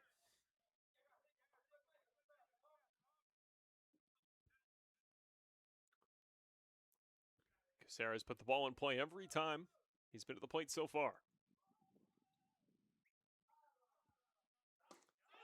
Got him on strike three call. Low inside part of the plate. Casera shakes his head. But the call made regardless. I like that pitch by Mejia, even to test him there. Casera has proven to put a lot in play today, but if he's been watching the scouting report, it hasn't been in on the hands. All those hits have ranged further outside on the right-hander, so he goes inside on the hands where he knows Casera doesn't want to go around. And he gets him. Strike three looking. Back up to the top. Monk's 1 for 2 with a single. Out up in the air, won't be playable. Foul out over the Chatham bullpen.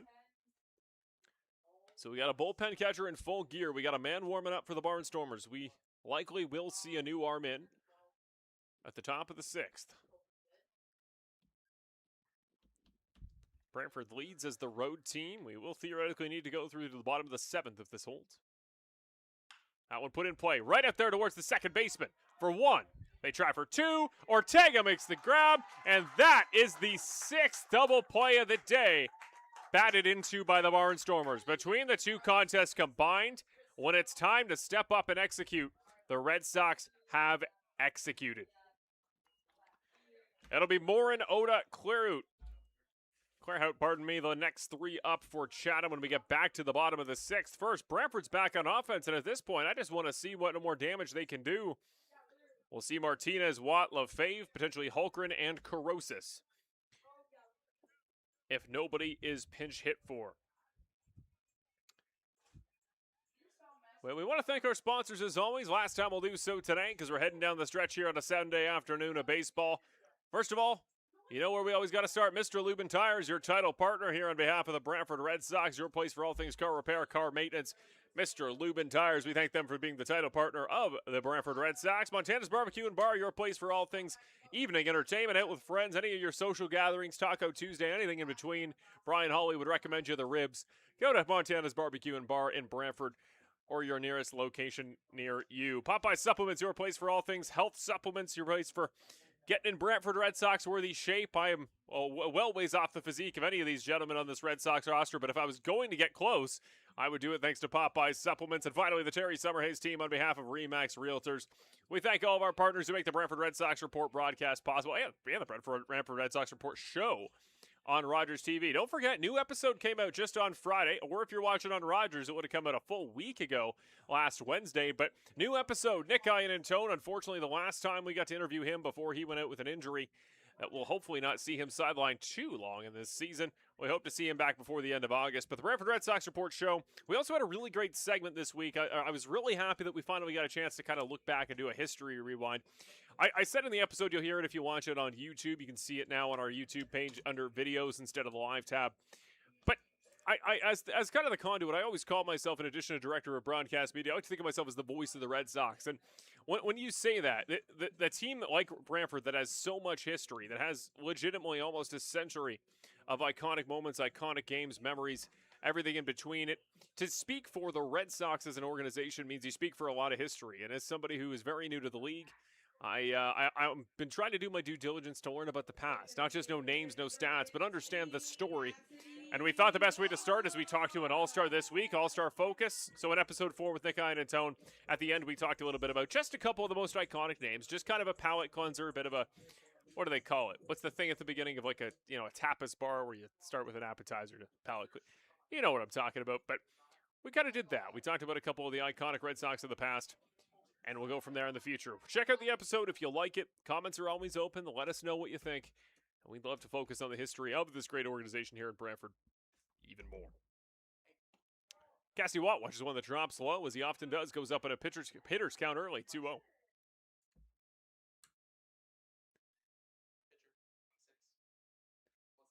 So a new man on the mound here for the Chatham-Kent Barnstormers as that one's inside. First 3 pitches from the new arm. Just barely missed the zone. That one just barely misses Cassidy Watt. The man on the mound is Dylan Kintz. The man in relief here for Chatham. Down Main Street, gets himself back alive to make it 3-1. That is Kintz. K-I-N-T-S wearing number 6.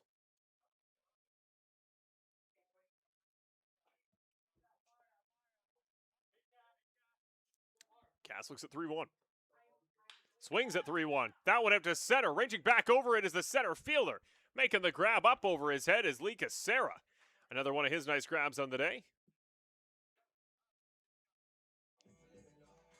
Third baseman number 8, Lucas. So he'll make the jog back. Will Cassidy Watt, which will welcome up Lucas Lefebvre, the next man we'll see. Lefebvre and Holgren will be the next 2 we're guaranteed to see tonight. Kintz on the mound, the league rookie from London, Ontario. That one called for a ball. He's appearing in his 10th game this season. Prior to today, 16 1/3 innings pitched. He's given up 20 earned runs in that time. Good for a 10.47 ERA. Only one official designation. He's 1-0 on the season.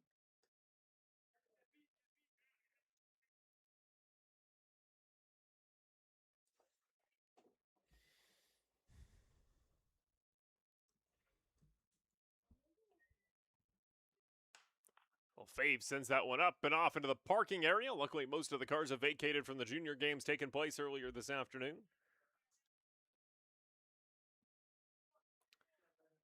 So 2-1 is the count.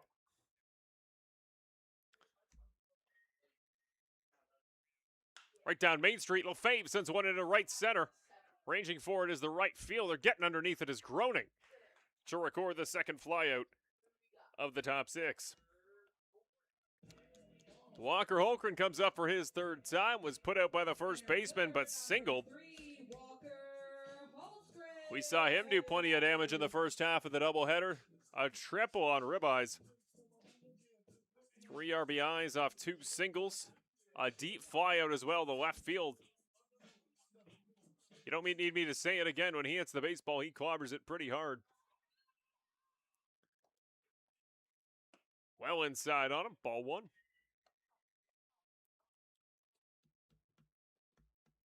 We'll see if Kintz tries to go the distance here for Chatham. Again, you got to think regardless of result, they don't want to use too many more arms. Oh, drops well low of the zone to make it 2-0. Since Kintz came in the ball game, it's been a lot of balls to get Brantford in hitters' counts, but once they finally see something in the zone, they haven't quite gotten all of it. 2 pretty well-hit shots out there to center and right. That one chopped in play over to the second baseman. Monks with the glove on it. He'll try the throw. Plenty of time. He bare hands it over to Cherhout. And that will get us out of the top 6. 2 opportunities for the Chatham-Kent Barnstormers as they are effectively the second half's home team. And they need to make something out of it if they want to get back in this one. Remember, today started with Chatham going up 2-0. First inning, it looked like they were cooking. It felt like it might be a long day for the Brantford Red Sox. Instead, since then, they have shut out the Barnstormers from that point on, including in this ball game. We will see if it's Craig. It is Alden Craig who will take the mound. What a start in this second half for Leandro Mejia. That was an awesome ball game. You'd love to see that from him. even ratio, walks to strikeouts, but with how effective he is, with how hard he is to catch up to on the high velo, you can take that. You can deal with a guy who is gonna miss the zone here every once in a while. Command started to get away from him at times, but you go 5 innings, you shut the other side out. I would be really impressed if I'm Mejia. And what did I talk about right before Brian headed out of the ball game? I said putting tape out there for next season is so valuable, and to have a start where you say not only, hey, not only did I get through a ball game, not only did I go 5 innings, but I shut the other team out, and I did it with pitching to contact. There's no question Leandro can strike guys out. This was great to prove that he can also do it with just weak contact from the other side. Well, Halton Craig, as he often does, going to come in to play a couple innings. He is the workhorse of all workhorses on this pitching staff. 49 punchouts to 28 walks, over 30 innings pitched this season as a reliever. I called him most of the start of the season, especially the start of his tenure, where it felt like he went 3 innings at the end of every game. He's just kind of a delayed starter. Pitches basically starter innings at a later stage of the ball game. That's the reason he's got a 4-3 record. To have a winning record on the Brantford Red Sox team in 2026 is a heck of an achievement. And he is going to be the one, I'm sure, that Terry Smith and his coaching staff wants to take him the rest of the way as Brantford looks to pick up a big pair of back-to-back W's. Both of them in the wins column. And, well, we'll see how we draw this one up. We always talk about it, that big August home win streak last season. 6 in a row Brantford won at home to cap off 2025. I mean, the question is if they win the rest of the way, and obviously it's a lot of games to do so, but if Brantford picks up another home win streak, how do you consider the second half of this doubleheader?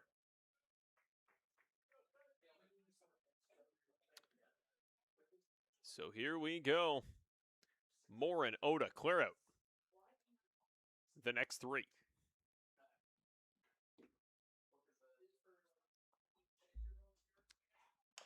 That one chopped up in the air on the Baltimore hop.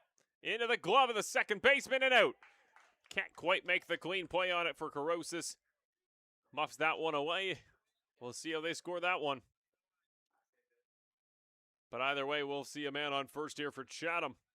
Maybe a little bit of life here from the Barnstormers offense. Morin.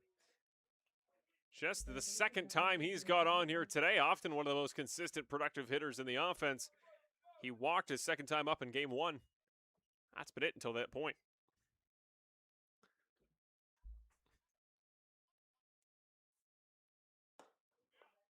Gets it on the top side of the zone. Frustration from Oda. Oda was a big piece of the Barnstormers scoring at the beginning of game 1. Doubled in the first inning.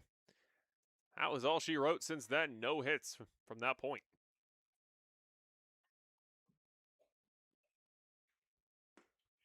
Drops it in on the breaking pitch for strike 2. Remember, just 2 more offensive innings for the Barnstormers in regulation in this 7-inning contest. Brantford needs 6 more outs.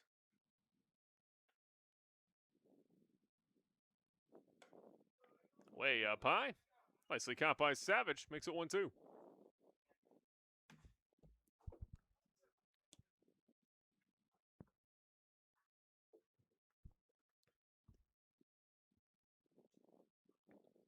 But a 1.5 lead on first there for Morin. That one is sent up and over our heads. The count remains 1-2 as he fouls it off.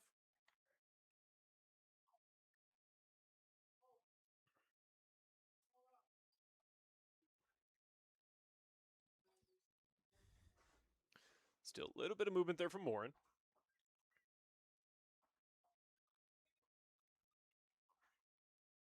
That one once again fouled back. Good job by Oda to get a piece of it again.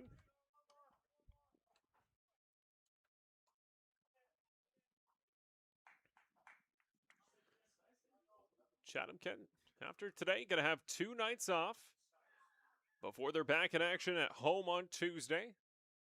Chatham fans, that'll be in your ballpark at Fergie Jenkins. You're taking on the Cardinals. 1-2. Drops in, drops it low. Savage tries a frame. No dice from Sims.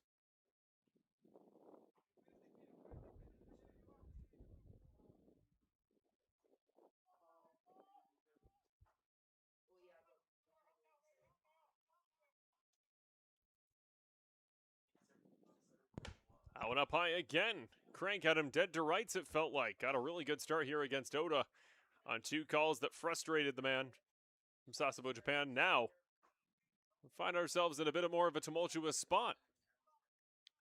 Man on first, full count to Oda.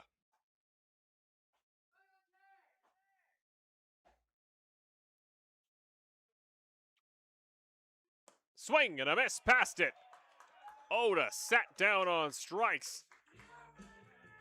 Halden puts his first K in the books for tonight. Second strikeout swinging back-to-back for Oda, which will welcome up Carter Clairhout for his 3rd time in Game 2. So Tuesday for Chatham, then a rescheduled game in London on Wednesday. Then Chatham fans, you host again on Friday, on the road next Saturday. And a week today, you host at 105, the defending champion, Welland Jackfish. That one is put in play, just barely foul. Out past the glove of the first base coach. Just an incredibly busy time league-wide, as has been well established. All these cancellations, all these reschedules. But just a punishing slate. 5 games in 7 days coming up for the Barnstormers.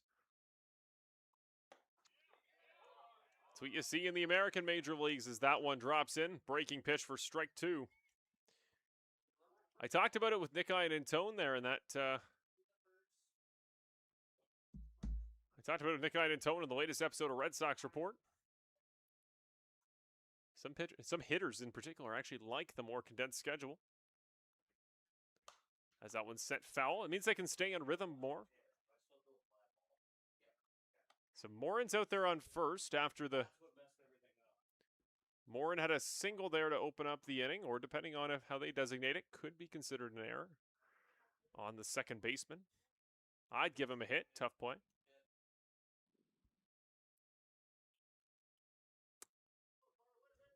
Oh, 2 for Carter Clairhout.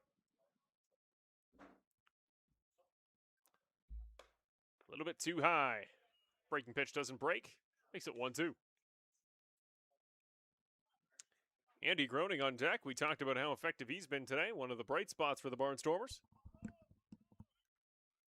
Like I said, he's been effective this entire season in his 3 games at Arnold Anderson.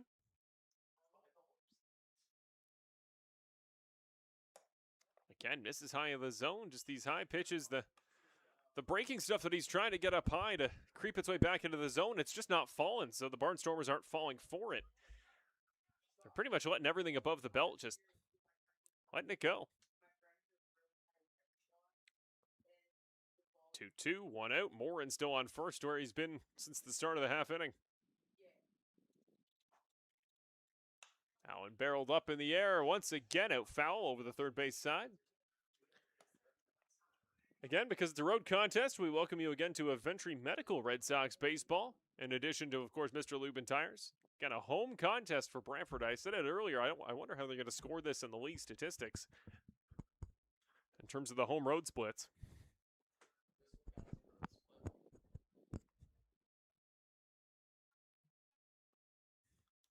Two.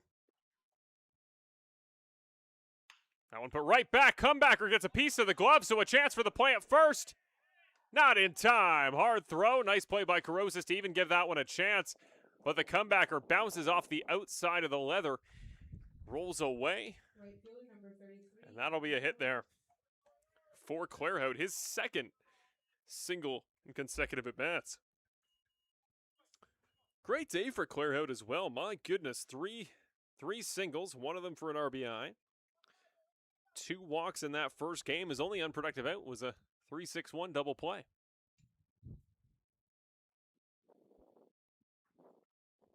So 2-1 for Craig. That one bounces nicely blocked. There on the ground. Savage keeping a watchful eye there on the base runners. Nobody advances. We talked about the good day Groening's been having. 3 productive outs and 3 productive at-bats, in 5 appearances. 2 singles, a hit by pitch. A deep fly out and a grounder. That's his day between the two halves of the double.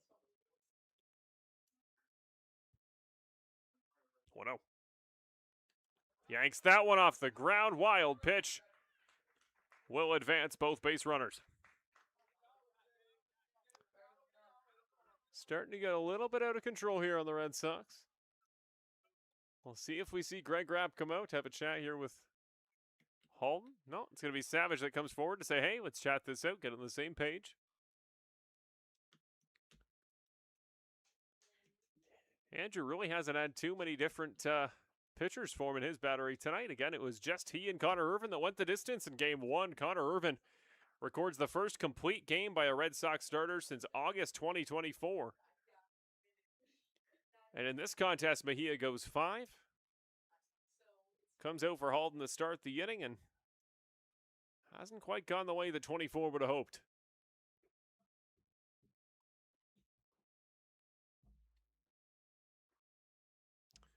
Trying to stay hot there is Groening. Constantino up behind. Constantino's a guy desperately trying to get a productive out today. 0 for 5, including hitting into a 4.63 twice. We've publicized quite a bit how many double plays the Barnstormers have hit into, thanks to the defensive execution by Brantford. Here's the 2-0.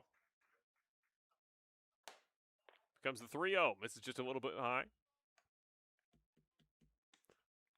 There is an arm warming up. It's Jose Arias. Might make a rare closing appearance this season, given the nature of this ball game well into the later stages. That one misses high. 4-ball walk. Will advance. Graining put him on for his 4th time today. And this is a big spot for Constantino. Again, 0 for 5 today, but one swing of the bat could make this as much as a 1-run ball game. 4 homers on the season for Constantino. Owen's got pop. And he's got plenty of men on. Last thing he wants to do is ground into a 3rd double play for the day.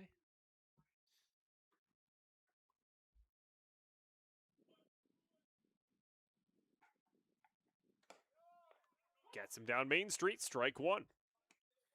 Halton opens it up with a K in his direction. Strike 1.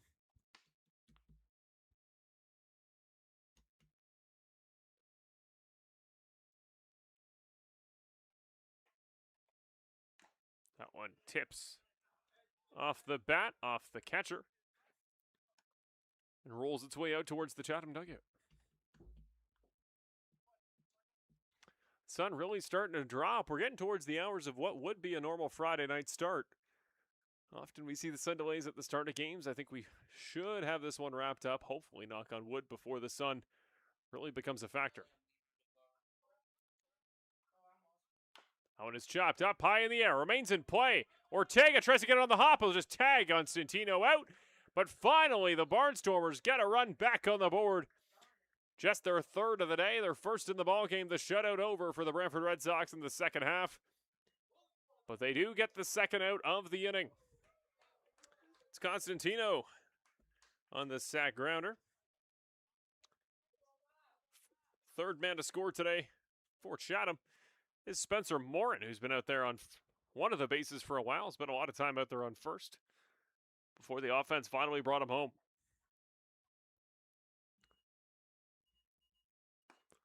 Thomas Richards watches strike 1 go by him. Richards up for his 6th time today. 1 for 4, also hit into a double play. Does have a single and a walk. Walk was his most recent appearance, just an inning ago. Drops in, misses a little bit wide, make it 1 apiece.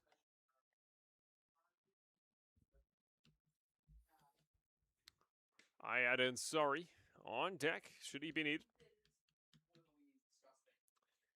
The Barnstormers just barely got through the start of a 4th time through the lineup in Game 1.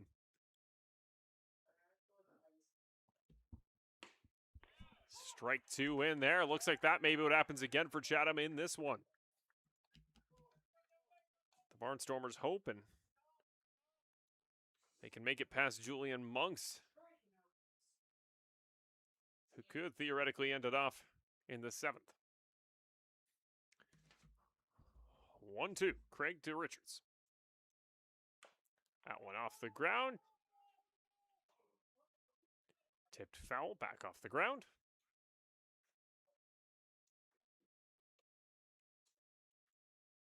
They'll grab Craig a new baseball. Number 2 on. It's Groening there on second. After the grounders scored a run there by Constantino. Claire Hout is the man on third.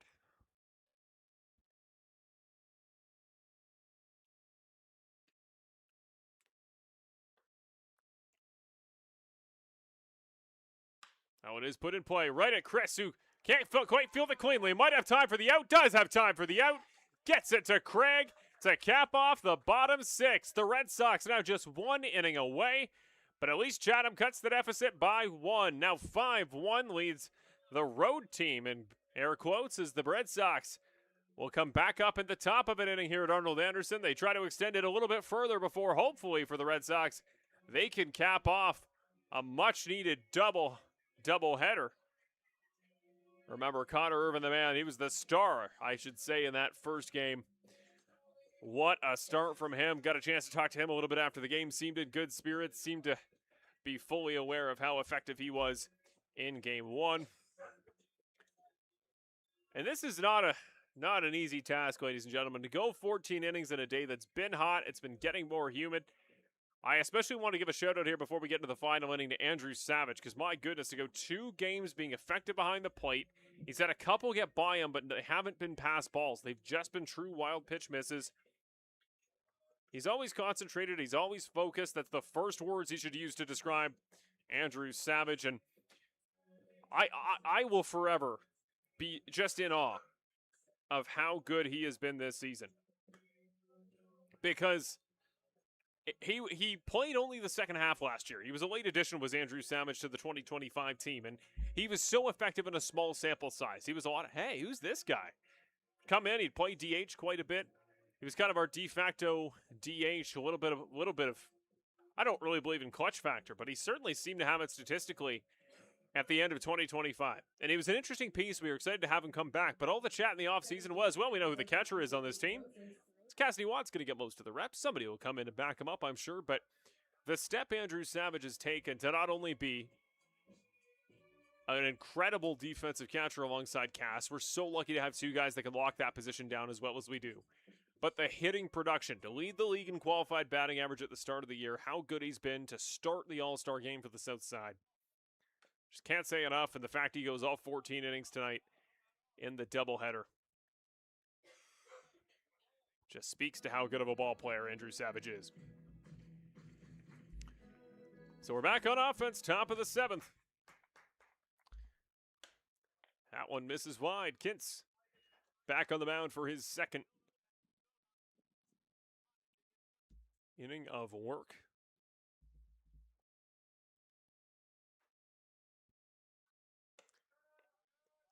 Up a little bit high here for ball 2 on Corrosis. He's only come up once. Charlie Towers took the first at bat in the 9-hole. Then Corrosis took the last one. Walked back in the 5th inning. We'll have Cantor and Black behind him. That one is chopped and foul. Out the first base side, just out of the reach of the first base coach.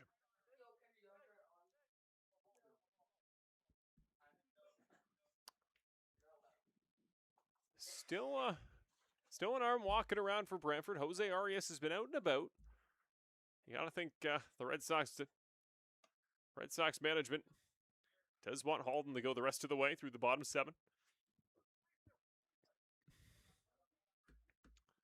So Kintz will walk the count. The ball will make it a full count. That will be the walk on ball 4. Corrosis takes his second free pass in quick succession. What a disciplined day from number 5. So Jakey Cantor. JC going to come back up for his 8th time today, most of anybody in the 2 Gall games. 2 singles. Stolen base, an RBI, and a sac fly. Back in the 6th. That one drops a little bit low. Haven't seen too much of Corrosis on the base paths this season. Hasn't been too aggressive when it comes to swipes. Very conservative lead. Just a step. Kind of shuffles to a step and a half off first. Oh, and up high and in towards the hand on Cantor. Again, this second game, no Ian Antone, no Holick. Holick getting caught up in that right hand. I actually spoke to him in between games. He seems like he's in good. That one's in for strike one. Good spirits, but did take a ball in the hand. Had a brace he's wearing today. Brian talked about some of the shoulder spasms, I believe, there for Nick Ian Antone. Pitch drops in, doesn't drop far enough. Make it 2, now 3-1. So 2 great hitters often in the middle of the order for Brantford are out. We hope with the extra time, we may see some of them next Sunday. We're not going to be back here for a while at Arnold Anderson, a full week after today. Runner goes. Corrosis on the 3-1. He's going to have to head his way back, but a bit of a warm-up for what will likely be another run for Corrosis on 3-2.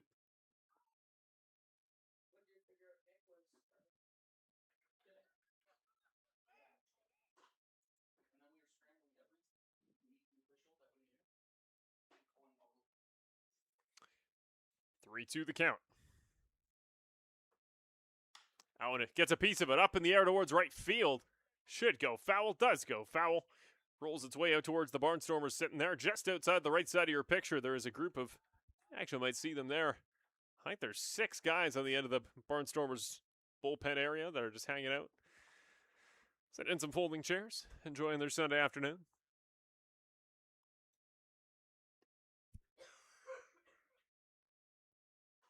I try the pick on first, no luck. Corrosis, barely a step off the bag. He gets back in plenty of time.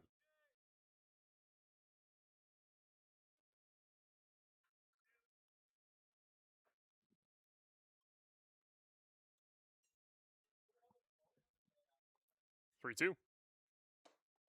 Up high for ball 4. Another gutsy take puts 2 on with a free pass for Brantford. 4-run lead is great. How about they extend it a little further?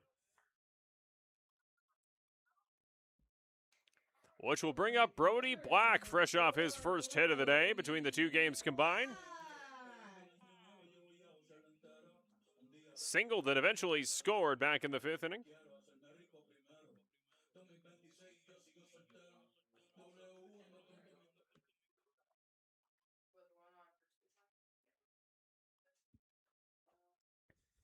Now runners on first and second. That was smacked. Just barely fouled down the third base line. A hard hit liner. Creeps its way out towards the picnic tables down at the beer garden. Still no outs. Top of the 7th. It's Kintz on the mound. The Barnstormers will hit last in this final inning of the 14-inning doubleheader.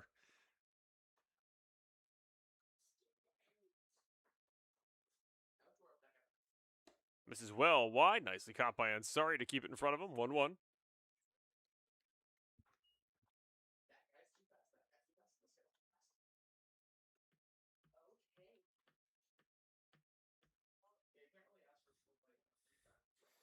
Kintz is set. He deals. Swings and misses over top of one. Do I get 1-2?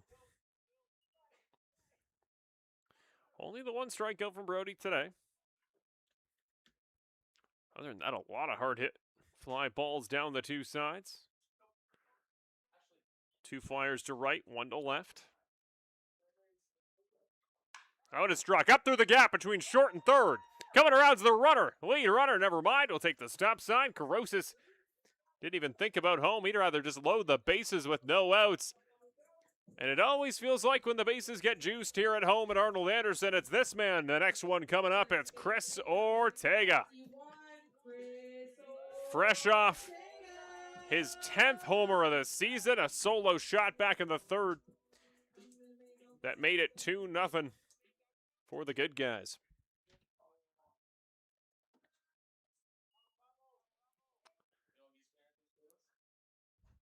Kintz has played around the zone quite a bit. Gotta think he doesn't want to challenge the big bat of Ortega. So that one misses up high. Not sure what Ortega's seen so far from Kintz that he likes, that he wants to sit on, but I bet he's sitting on something. He's sitting on whatever that is. That's sent out to left, ranging back. The outfielder should be under it.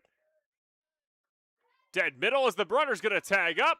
It will be a sac fly to make it 6-1. Brantford, second of the day for Chris Ortega, and what a ball game he's had. He was a triple removed from the cycle. It won't be a triple, but it will be another run put in. Chris Ortega's had himself a day. As it's Casera who recorded the out there in center field on the very well-hit ball that just didn't gain ground through the air.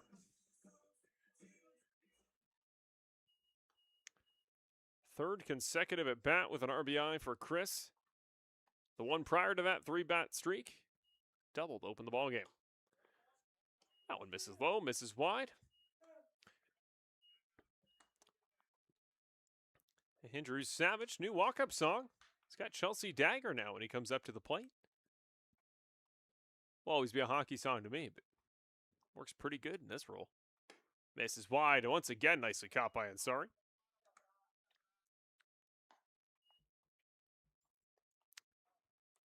Francisco back on deck. Martinez has looked really good today. Really patient. Love the base running I'm seeing. I think he may earn himself more opportunities the rest of August. One right square in the back. Savage going to immediately trot his way on. The bases remain loaded for Francisco Martinez. You don't mind seeing 22 in this spot. He doesn't have a hit yet today, but he does have 3 free passes, including a hit by pitch of his own. So if you just need a man on via a free pass, he is the guy to do it.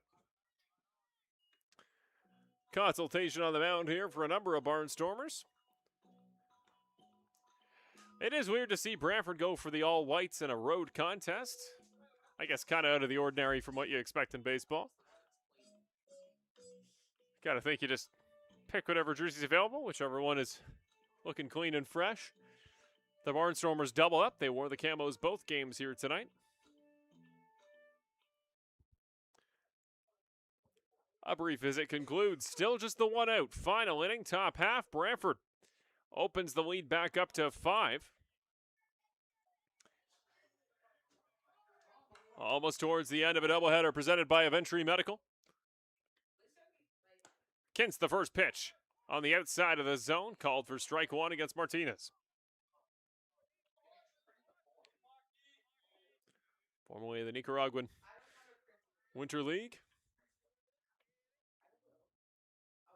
A 1. Swings and misses.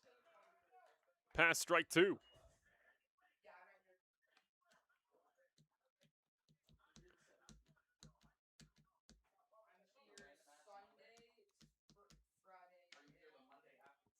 To the count.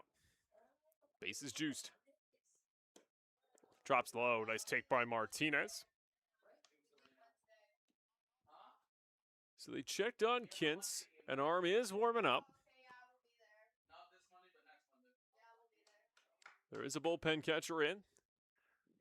So a Chatham arm is warming up in earnest. That one is struck. That one is mashed. Is that going to get out?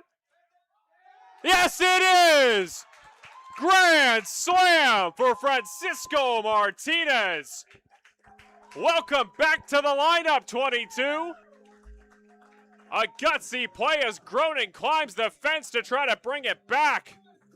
But he'd have to be 15 feet tall. That one cleared the fencing by a couple feet. Francisco comes home to score 4 runs, and the Red Sox blow this one up big, 9-1. Now leads the roadside, 10-1, pardon me.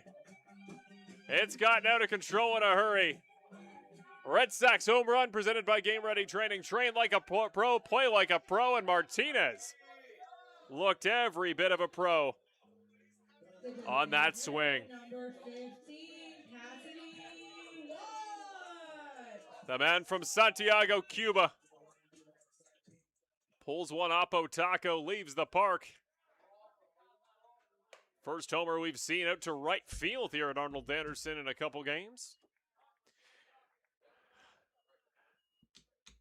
And the Red Sox make it double digits in game 2.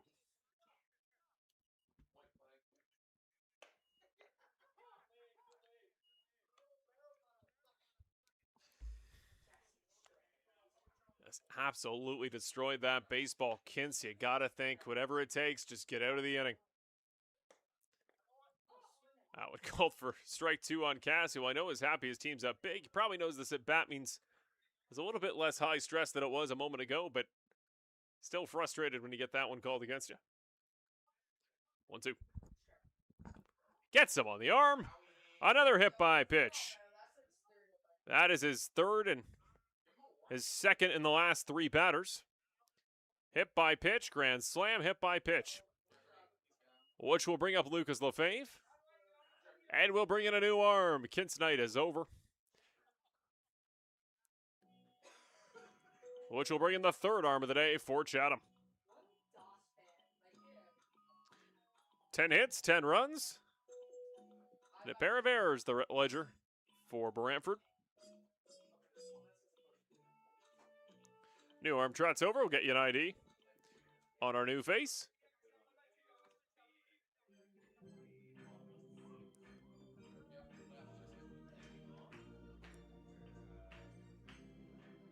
That looks like it's going to be... I want to make sure I can get you a certain ID. There's certain teams around the league we've played enough that I just know they're...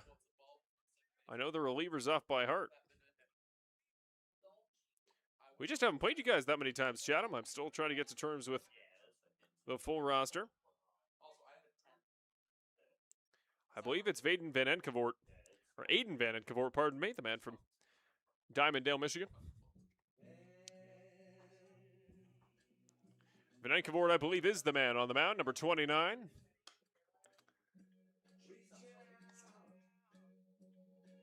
Aiden Van Enkevort, 22 years of age, 6'1", 160 pounds, the righty.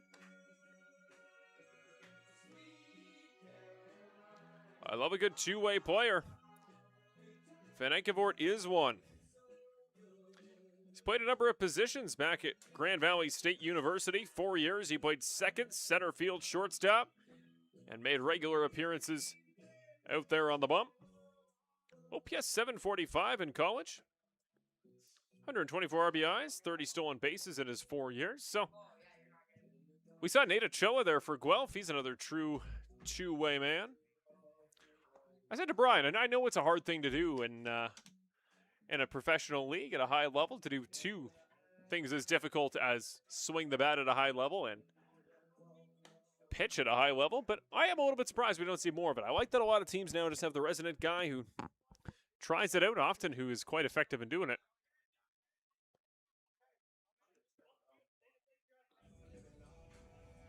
The third baseman, number 8, Lucas Lefebvre. So Lucas Lefebvre continues his hot day. He'll come back and he'll be the first man to face Van Enkevort.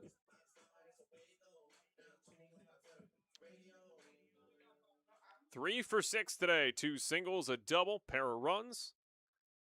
Swiped a bag at the end of game 1. That one muffed in the dirt for ball 1.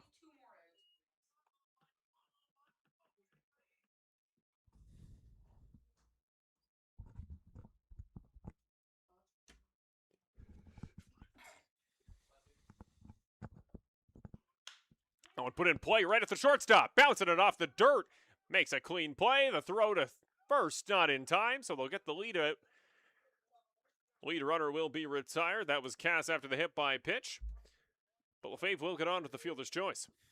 That was Francisco's first career home run, the grand slam. Center fielder, And that grand slam, you talk about a big play already for Francisco Martinez. We should clarify, that is his first Canadian Baseball League home run. And what a hit to do it on in front of the home crowd. Put a game out of reach and try to seal the second half of what has been a pretty picture-perfect Sunday of baseball for the Red Sox. That one chopped down, chopped back by Holmgren. Now 2 outs on the board as he looks at Lefebvre in front of him.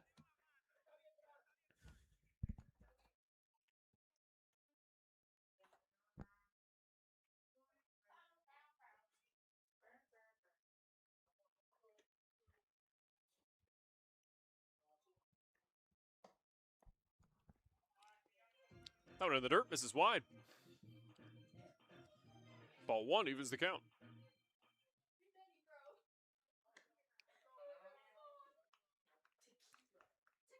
1-1. That one low, off the dirt once again. 2-1.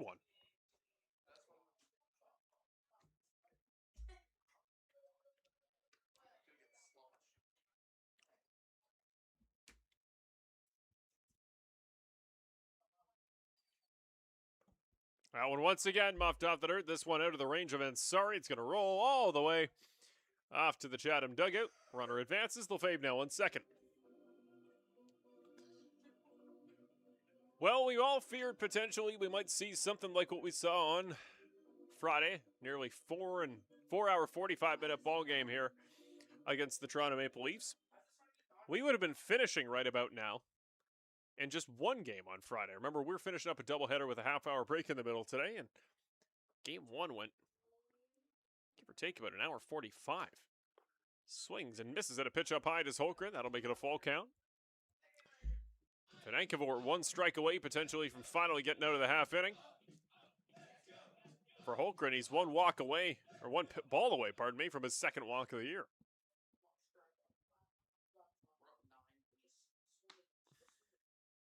One put in play, right to the second baseman. Monk slips over as he tries to field it.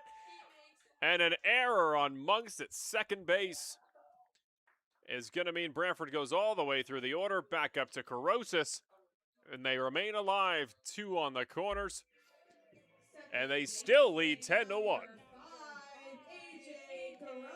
Well, A.J. Carosis has come up twice, once already in this inning, and he walked both times, including 1 on 4 pitches. So I think with Vancouver, he's missed a couple times, specifically in the dirt. I wouldn't be surprised if Carosis just stands like a statue until he sees a couple hit the zone. Gives him the call wide. Strike 1.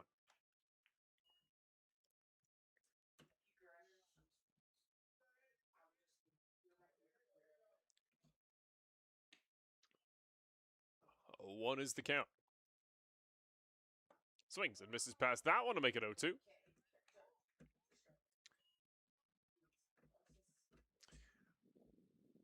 Chatham offense ready here in a few moments, potentially, to try to climb the mountain they now face on the scoreboard. And Sorry sits up outside. Gets the pitch outside for strike 3. Nice spot by Vancouver. And the Red Sox, they tack on a couple more off the first career Canadian Baseball League home run by Francisco Martinez. A massive grand slam blast alongside a sac fly by Chris Ortega. Makes this one 10-1 for Brantford. One more half inning as the Barnstormers will see if they can do anything to at least make this one look competitive in the second half. Remember, it was 4-2 the first half, a huge win for Brantford. Brantford wins it 4-2. Connor Irvin goes the entire way on the bump. Jose Arias getting his glove checked. He's going to be the man to close it out for Brantford, which means Holden Craig's night will end at 2 innings pitched. Chance for a save for Jose Arias.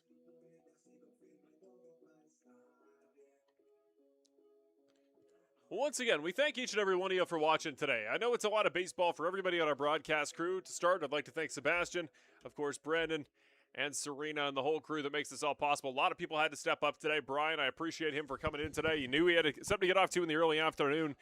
He's about an hour and a half out of town to come to each and every one of these games. Each way comes an hour and a half, and he does an exceptional job. He loves the sport, loves the team. He loves what he does here, and I hope you guys like having him do what he does, whether you're a Brantford fan or somebody visiting. Just really cool to have a former bench coach, former umpire. The insight he gives I never claimed to be the number one authority on baseball. I've watched sport for a long time. I like to think I understand it at a pretty strong level, but I learn something every day. He keeps me honest, and he does such a great job as an analyst. I'm better off as a broadcaster because I get to sit alongside him and to come out today. We appreciate him calling most of the doubleheader. And we thank you guys for watching. The Canadian Baseball League at this point in the year, there are a lot of teams who kind of feel like they're out of it, who kind of feel like they're out of contention. They're not fighting for much when it comes to baseball in September. And to that I say, well, hey, you know, these memories, these games, these big moments. Francisco's Grand Slam a few moments ago is a perfect example. Great baseball moments can happen, even in ball games that don't end up meaning much. And so glad to see there was plenty here in attendance at the start of the game. A great showing when we opened it up. It's trailed off. It's been a long day. It's been humid, but to each and every one of you that support, not just here at the park. Obviously, I can look out my broadcast booth, see people here at the park, whether you're wearing a Brantford shirt or a Chatham shirt. And there were Chatham jerseys here today, including a couple of the camo ones. Fans that support on the road are the best in the league. It's not an easy drive to get here. And of course, to you guys watching at home on Eventry Medical Brantford Red Sox baseball here today, whether you watch just your team's broadcasts on the road, whether you're just a Brantford home fan that watches some of or all of the games, maybe even watch the Red Sox report when they come out on Fridays, we just thank you for supporting Canadian baseball no matter where you're watching. It really does make a difference. Jose Arias on the mound to close it out. First pitch swung at it. Sorry, just barely hooks it foul. Loops it just a little ways left of the third base line. Nice breeze starting to come in. Just suddenly dropped to about 5 to 10 degrees. My goodness. I just called it hot and balmy a few minutes ago. Never mind. 0-1. Drops in, swings and misses. Great breaking slider there. We talked about it plenty on Friday. If you missed Friday's edition of the broadcast against Toronto, Brian Hawley did some pitch breakdowns in the middle of some of the innings, just kind of showed the grip, showed the different ways to throw a slider, partially in reference to Jose Arias. He's got one that can drop. He's got one that can slide. They're both deadly.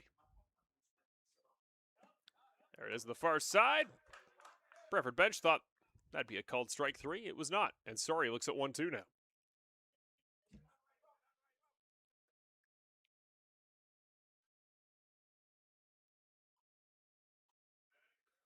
1-2 pitch. That one up in the air. Should be playable. Savage has the mask off. Throws it away. Makes the grab up over his head. A little high five with Arias, who's sitting there waiting for him. Gotta think the tall body of Jose Arias. Some other days he would have high pointed the baseball. Not with a great body like Savage behind the dish. So 2 more outs. That was in Sorry who pops out. Lee Kucera, Julian Monks will be the final 2 for Chatham unless they can make their way further into the bottom 7.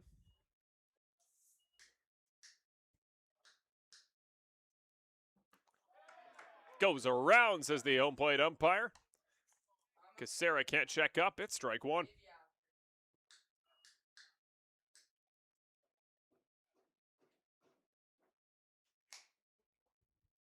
A 1 out. Gets a piece of it, sends it foul. That was going to be a dead to rights ball, but he swings at it to make it 0-2.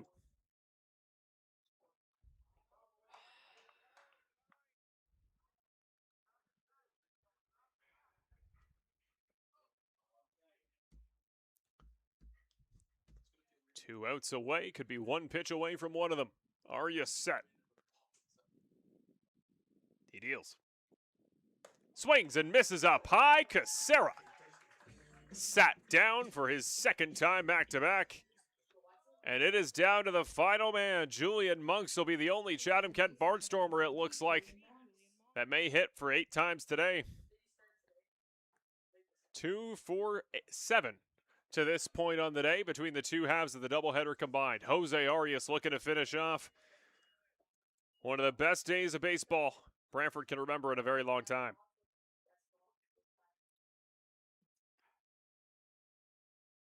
That one put right back up the middle. Chance at the play. Into the glove of the second baseman. It's over. Brantford takes both halves of the Sunday doubleheader. One on the road and one at home, according to the scoreboard. That is how you do it. The Barnstormers came into today losing 4 in a row. Make that 6 in a row as the Red Sox hand them a pair of losses. The Red Sox needed that like a drowning man needs a life jacket. That is a big result. 10-1 the final score after a late piece of offense, mostly from Francisco Martinez. First career Canadian Baseball League homer, and it is a towering grand slam to right field. The Chatham-Kent Barnstormers, they are going to drop to 9-27 in 2026. The Red Sox now promoted to 12-22. If it weren't for that loss on Friday, still somewhat controversial to finish that one. You flip that result, Brantford's the 6th seed. Instead, they're going to lead today tied with the Maple Leafs. And with the Kitchener Panthers across town, leading the Barrie Bay Cats, top of the 7th inning there at Jack Couch Park. Second half of that doubleheader, Kitchener leads 6-5. If they can finish that one off, it's a big result. If they lose, Brantford is solidly in the hunt with pretty much just Toronto in the battle for the 6th seed. And I'm telling you, folks, teams are going to care. You want to be that first team out of the playoffs, you maybe want to capitalize. Should Guelph suddenly precipitously drop down the standings, but I like the Royals. I trust their squad. I actually get the pleasure of calling a Royals game before I see you guys next on Brantford Home Baseball. I'll be there in Guelph next Saturday. That's going to do it for Aventry Medical Red Sox Baseball here on Canadian Baseball League YouTube, CBL Red Sox on YouTube here, CBL TV, and of course on Rogers TV Game of the Week. I've been Marshall Crocker, voice of the Brantford Red Sox, Director of Broadcast Media. We thank you very much for joining us on both halves of today's doubleheader. Again, thank you to Brandon, to Serena, to Brian Hawley, of course, in the broadcast booth, and our man subbing in on director, our man Sebastian. What a day it's been. What a fun Sunday of baseball. Brantford Red Sox fans, celebrate. We're not going to see you for a little bit. Next time back on a home broadcast, going to be a week today. We will see you in 7 days' time on the 16th. That day, we're going to be playing the Toronto Maple Leafs again, so get ready for that one. That's a contest that could decide the 6th seed, and it'll be a bit of a grudge match after the tumultuous circumstances of Friday. For you folks over there in Chatham, you got a couple nights off, but then you're back home at Fergie Jenkins Field. You can get tickets to Tuesday's contest, pardon me. Tuesday, August 11, Chatham fans, you are playing the Hamilton Cardinals at 7:35. You're a great crowd. We love the Chatham fans. We, of course, love the Brantford fans. And we hope you had a great day watching us.